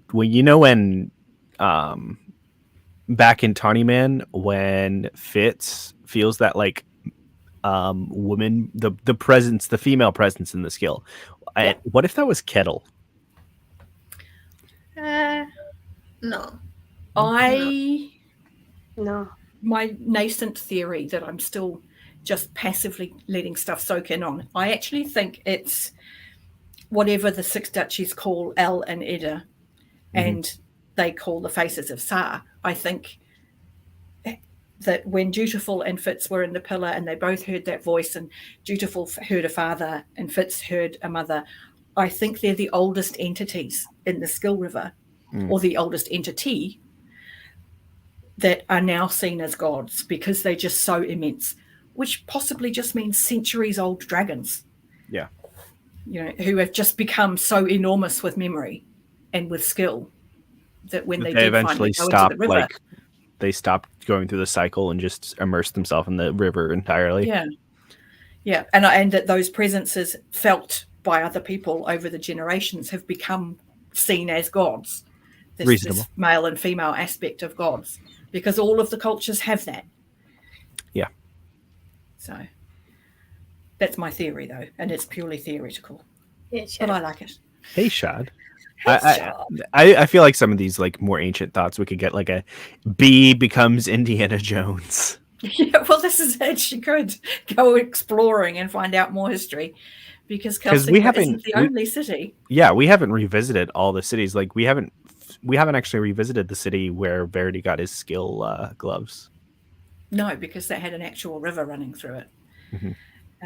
Although, to be fair, Kelsingford does have a river, but Fitz didn't recognise it as Kelsingford when he went. So, yeah, it's not the same place that Verity got the thing.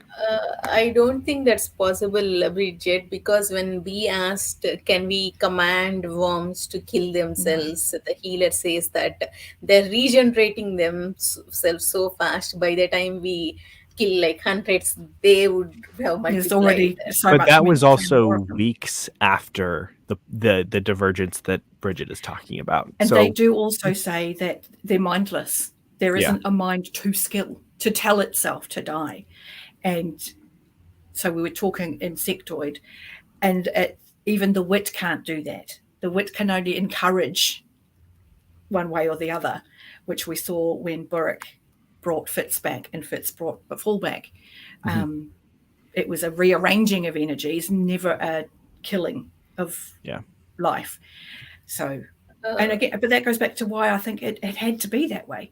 Otherwise, Fitz's story becomes too long and it becomes too drawn out. And I'm sorry, but he's had quite enough trauma. He can stop now.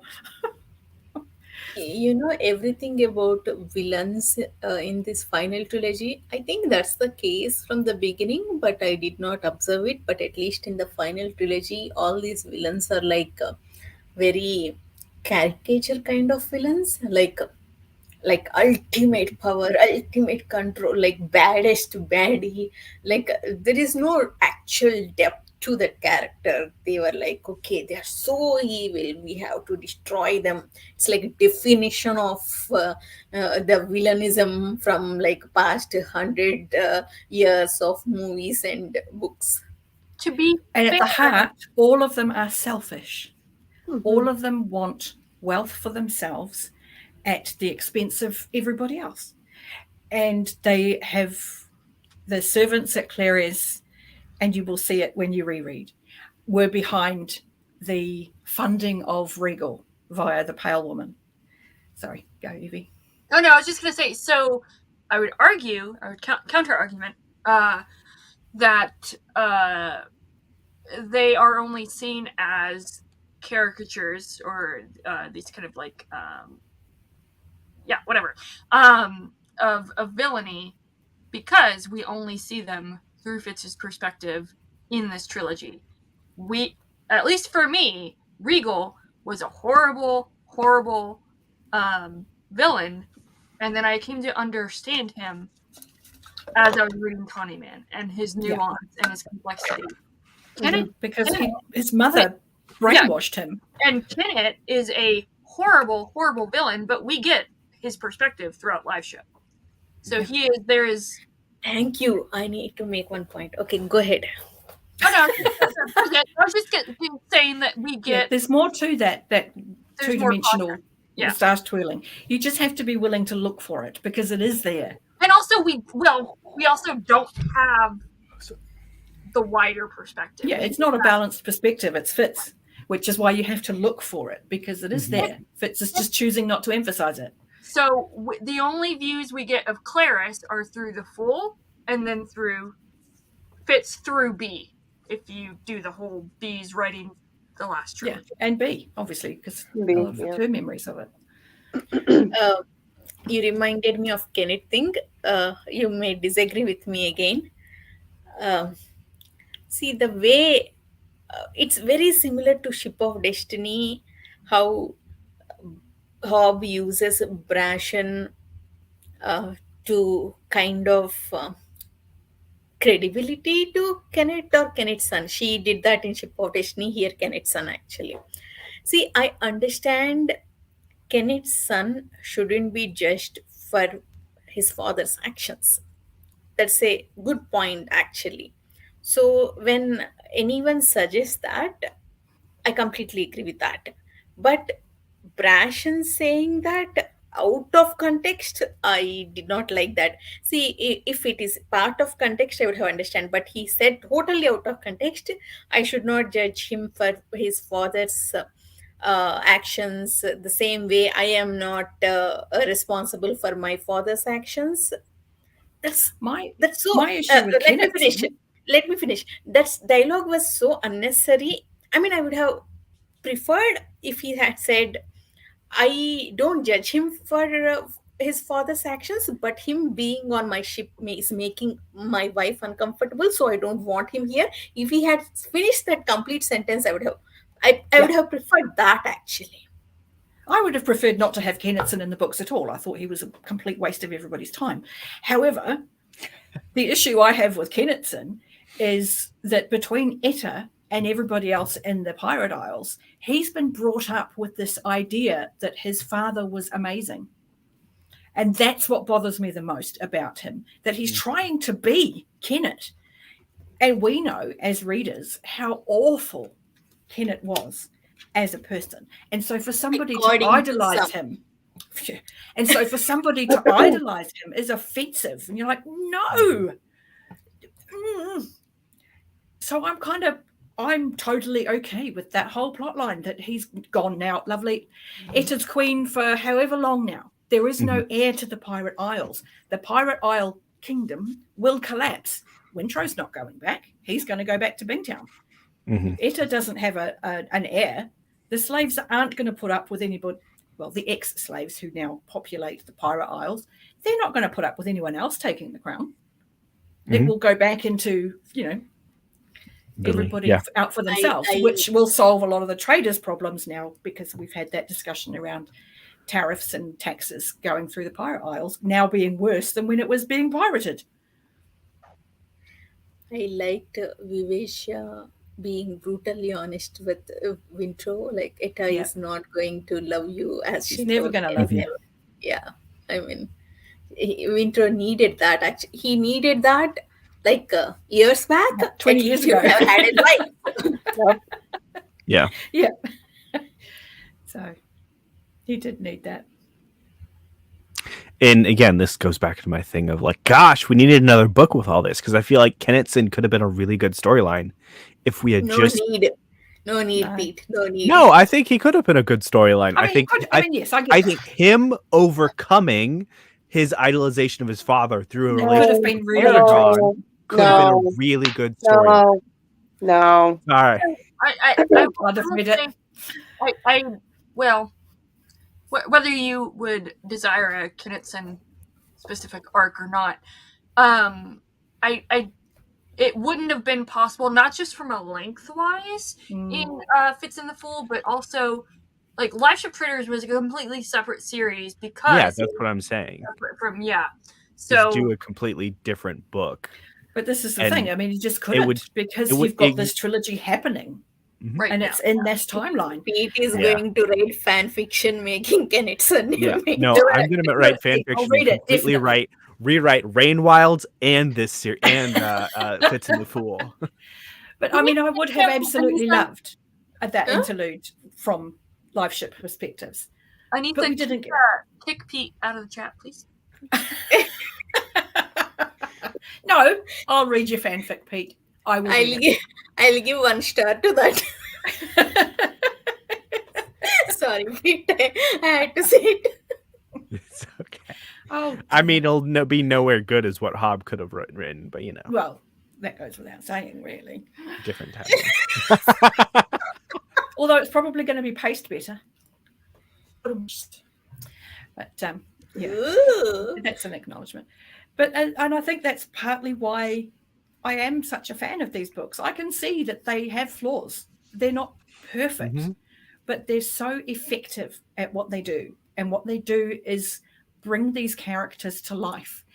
And it's no surprise to anyone when I say a lot of these characters just live rent-free in my heart. They are my friends. They are my relatives. They are people I care about. When you were saying, Emily, that you're wandering around like you're grieving for an actual person, of course you are. We've lived with these people. We've seen them at their most damaged, and we've helped them through it by just helping them experience it. They are our friends. We care about them. When we lose them, we've lost somebody we love. So yes, you grieve for them. And I just think that as an author, to be able to make a figment of imagination so real that hundreds and thousands of people anywhere in the world are going to have the depth of emotion to have that experience is astonishing. So few authors can give you that connection, and Hobb's done it with so many characters over this series. It's mind-boggling. So, Anita, Pete, Emily, when are we reading Soldier Sun trilogy? Derri. I know. I need to read it. The read along, right? I haven't finished my own read along. It was supposed to be over the summer, and other things called my name, and it fell apart. I was focused on Sanderson. Then when are we reading Soldier Sun trilogy? Maybe I would be up for it like second half of next year, because I need to catch up on other read-alongs. I might try and read the third book with you. I might be up to it by then.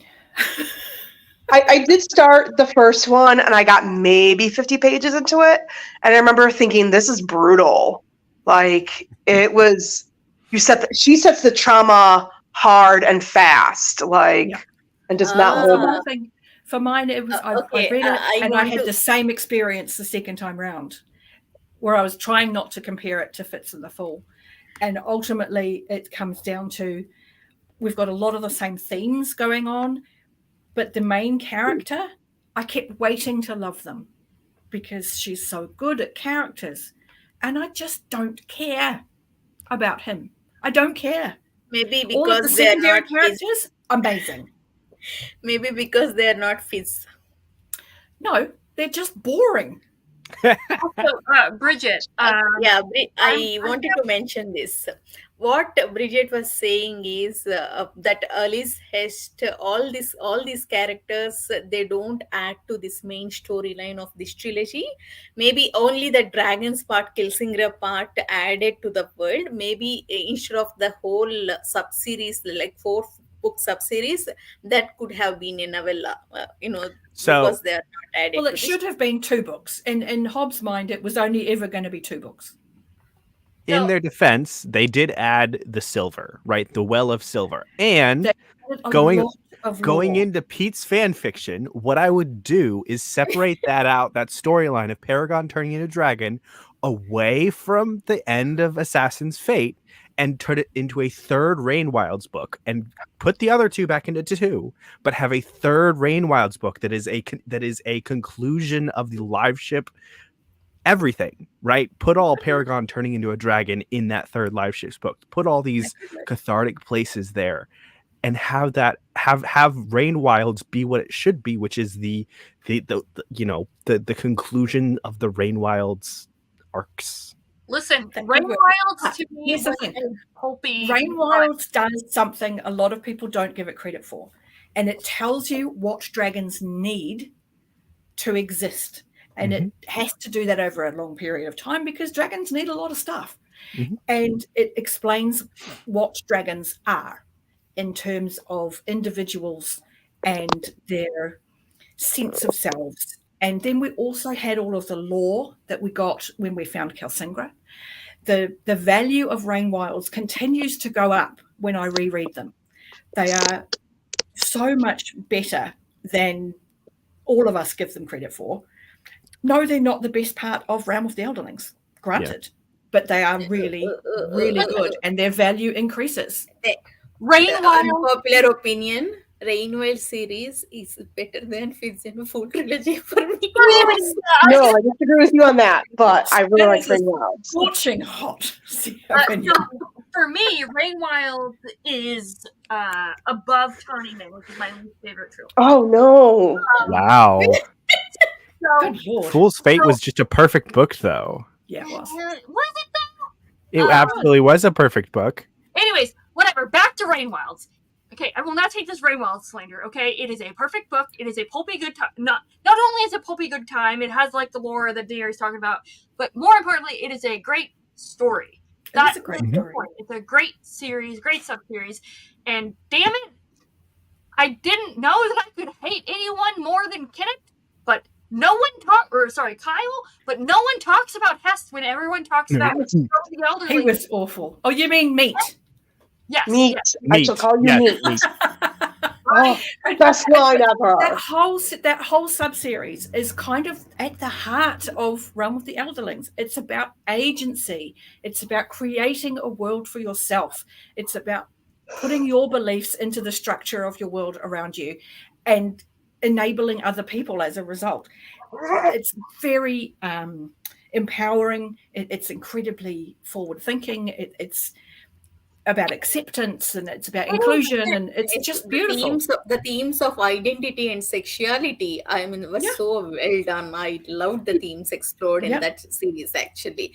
Fizz and Fool, because of pacing issues and how the characters are beloved characters, how Hobb made me hate. That's why it ranked lower than that. But I think, okay, even though she ended up making me hate, well, no, I wouldn't say hate, but not care for and feel very conflicted about Fool and Shade. I also feel like that's what made that trilogy so good, was because it wasn't like, oh, here's Fool, we love him, yay, he's great. No, he is way more complex than we knew.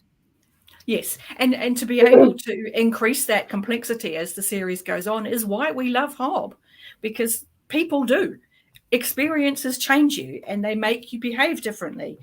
And Beloved's gone through something horrific, so they've become somebody different. That she's able to also make them recognizable as that character from earlier in the series is her gift. That she makes you question your feelings. And let's face it, how many of us are friends with people that we were friends with when we were young, but if we met them today, we wouldn't give them the time of bloody day because they're dicks. I mean, seriously, how many people are in your life out of habit? And Hobb points that out to you. It's like you have to reassess the people in your life because we all change.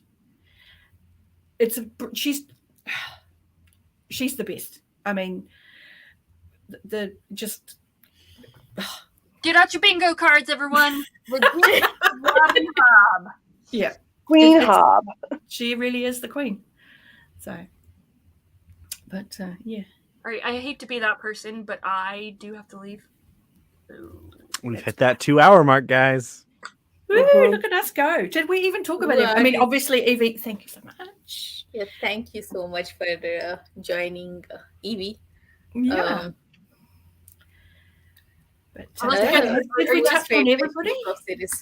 Okay, let me finish all my thankings. Evie, Derri, Pete, Emily, thank you for joining. Not to this discussion, you continue to be there. Thanks a lot. Actually, I don't know. I'd have struggled without you guys. You made me get through live ships. You made me get through these emotional books, and you. What to say? You put up with my shenanigans. Actually, my ups and downs. I know I can be very difficult, and everyone who were part of this read along, who read along with me first time, thanks a lot. I had a blast. Actually, without you, I wouldn't have been able to complete by now. Actually, it would have taken longer for me. So thank you all who joined in every discussion and be part of the discussion. And thank you for having me. Well, yes, thank you for having us. Thanks for Thank you taking for charge, having Anita. Yeah, Yes. thank you so much for hosting all of these discussions. And thank you for having strong opinions that differ, because it gives us things to talk about and it gives us points of discussion, because your opinions are just as valid as everybody else's. I was gonna say you haven't been difficult, Anita. No, not at all. It made You've helped us see it more rethink clearly. like my interpretations and my perceptions Yeah. of books and the world in general. I'm like, oh shit. Yeah, All because right. if I can't see it, someone has to tell me. And Mhm. you were able to give me other lenses to see these books through. And I appreciate that more than I can explain. I really appreciate it. So anyone who thinks I won't hear people diss Hobb, I totally will. I will argue with you, but I will hear you. Mhm. So thank you, Anita. I really do appreciate it. And also Pete for being the resident male. Yes, that's been wonderful too. Also, Pete, you have an absolutely bizarre knack for guessing where the story's going to go, even its really random, twisty things. So many times we would get a message on Voxer and you'd be like, oh, what's the bet this is going to happen? And I'll be like, how does he know that? So well done. I think Hobb is just really, really good at foreshadowing in tiny little ways. Yes. And once it's your fault, Derri, because you mentioned this and you said this enough times. There's like, I need to pay a lot more attention here, and I started paying a lot more attention. So Well, Yeah, she'll drop like a sentence and you think like it's just a throwaway sentence, but it'll come back 3 books later. exactly. So yes, it's been highly enjoyable joining you all on this journey. It really has. Before you all go, everyone, who is your favorite character out of the series? And favorite book out of the series? I can see the TV. B. That's her B tattoo. B. B. B. Oh. B. Okay. B for you, Night Eyes for Pete. I got my B earrings in, so B. And mine are tied Night Eyes and Ketchikan. Perseverance I love is a great second. Well, no, sorry. B, Paragon, fits Perseverance. And my favorite book is Fool's Errand of all of them. My favorite is Assassin's Fate. Fool's Fate. Fool's Errand and Fool's Assassin. Nice. I just realized I should have thought about my answers before asking. Yes, you should have. Okay. I don't have any doubts about my favorite book. It's Assassin's Apprentice and Assassin's Quest, actually. It's always difficult for me to choose between them. But That's awesome. Assassin's Apprentice and Assassin's Quest. Farseer is my favorite trilogy. There is no change there, actually. Favorite character is very, very, very difficult. I cannot. Oh, Shadia's is Fitz. Why is it not me?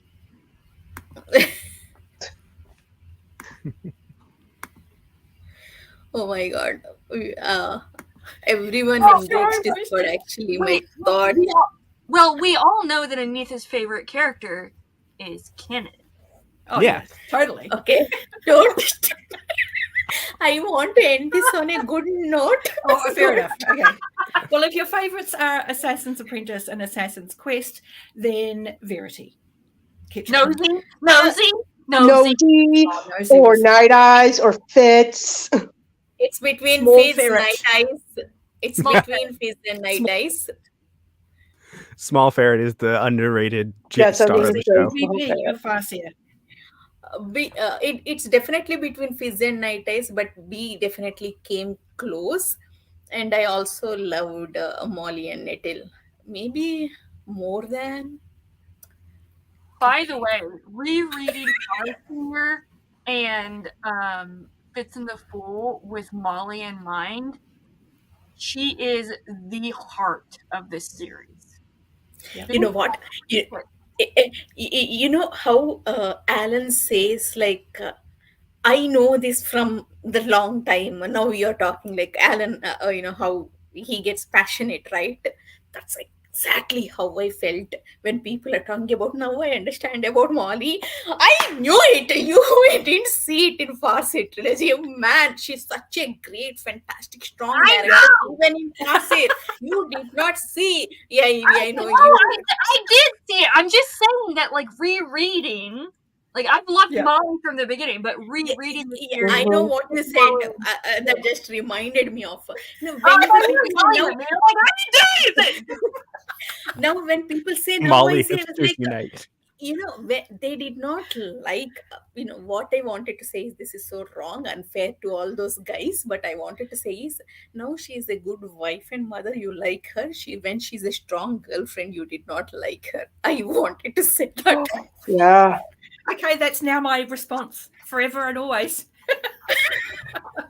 I love I would like to say that I was Strong, not. independent woman who don't need no man. Except Molly kind of did and married Burke. Well, she didn't need a man. Jet likes full sweat and fits. You know, after Assassin, sorry for interrupting. After Assassin's Apprentice and Quest, Fool's Errand and Fool's Fate will be definitely like my favorite. And I also like so unpopular opinion. So you like the Dragon- series then, Anita? Is that what we're Dragon coming to? Keeper, Dragon Keeper above everything else, like Fizz and Fool and Life Ships. Fair enough. Because they were ultimately a bit too traumatic, but that's okay. It's not just because it is, see, coming to Life Ships, of course I will not get into details. You all know how dramatic it was for me, but even I still did not rate Ship of Magic in Goodreads, because even Ship of Magic, it felt depressing to me, so hopeless. That's why Matship is my favorite. I love Matship. It's like There is a one lot of my more hope. favorite books. Yeah. But Ship lot of more hope Magic in was Matship. depressing, and Ship of Destiny, that entire book, because of where Malta was, there was like fear of rape. I thought she was going to be the victim. So that entire book, it was there. So that it was not exactly an enjoying experience to me reading those books. Mhm. No, fair enough. Mate, what about you? Did you get to a point in the series where you were like, this is actually really brutal and I need to stop? Or were you happy to just keep pace with the read along and were you tempted to get ahead? Me? Yeah. Not really. I kind of just like had my drip feed of Hobb every month or so, and I don't know. How do you feel now that it's finished?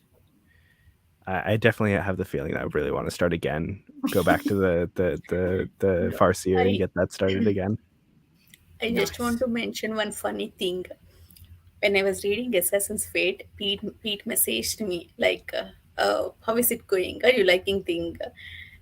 Based on his message, I understand that he was also not a big fan of like first two books. I was like, "Oh, you have problems too?" I did not. We had a live show, entire live show for full set. Well- We talked for 2 hours. I did not realize he had problems too. I was like, "Oh my god." I mean, you did not tell you did not like, or I did not listen to you. There is a problem, communication problem here. So I am always so passionate and have strong opinions. I think I always overshadow Pete telling his. Well, I have a very specific personality where I will be as large as the room is needed. So if there are other people in the room that are loud and boisterous, it is really easy for me to just fade in the shadows and let them cook. And you'll Like, come in with your fan fiction comments and just exactly. Yeah. Yeah, Seriously, but like I'll read it. if the room is not filled, then I can fill it. Like it's just one of those things. It's just how I am. So It's been awesome. Like I will Yeah, defend whoever yeah, needs defending because I like the whole like I don't know. I like strong arming people that I don't agree with sometimes. So, and Ethan and Pete, you guys need to have a one-on-one, like, just vent session about Fits in the Pool. I'd watch it. Invite Andrew and Nico. That's coming. And I'll Not turn into the immediately, person but- that's defending them. That's what'll happen is I'll start defending them as you guys are ranting. Exactly. See, that's Oh, no, why I I did not definitely have it realize. in my mind. Even in Fool's Quest also, I remember only me and Nico, and Pete is mostly defending. That's how I remember. Because you got like that's what it comes like. I am very much a person who I want to understand things and I want to help other people understand things, and that's just so if even if I don't agree with something, I will try to defend it in order to help people not be just so entrenched in their own opinions, because it's there's a lot of different things, like even especially in like politics and stuff, where I'm just like, y'all, if you would just like open your eyes, like you'd come to a better understanding of things and actually be able to defend your own position better if you could defend the other position better. Like, what are you doing? Playing devil's advocate really does round out your own opinion about something. Yeah. I had classes in college where like I had professors that were just like, yeah, I like there's this one class that was a capstone class. It was really funny, really big side note here. But a lot of it was just discussions about business. And I didn't even realize till the end of the class, he was like, yeah, you were great for discussion because you would just come in with the whatever was the opposite take of the rest of the class and defend it. Yeah. And it's important for discussion to have disagreement. Mm-hmm. So, this is why it's been a great group, actually, because there's been a lot of divisive opinions. Mm-hmm. I would say, I wouldn't even say divisive or disagreements. I would just say challenges and opportunity. Pete, I am thinking whether we should make another live with the tier ranking of books and series, because we all have. We will argue a lot about it. I don't know if I could do that because like tier lists and like rankings for me are like really hard to do. Yeah. Well, I mean, I participate. We're just going to put everything in S except Rain Wilds, which goes in A. So, I thought about it in my brain and started laughing because Rain Wilds will be up. See, this is what I'm saying. It would be a fun video. So anyway, we have been saying goodbye now for a quarter of an hour, so we should probably actually head off. It's true. Yeah. Thank you, Anita, for hosting. Everyone for joining and have a good rest of your Sunday. Bye. I hope we get to do this for different series again and meet you all in the chat again. Bye. Bye.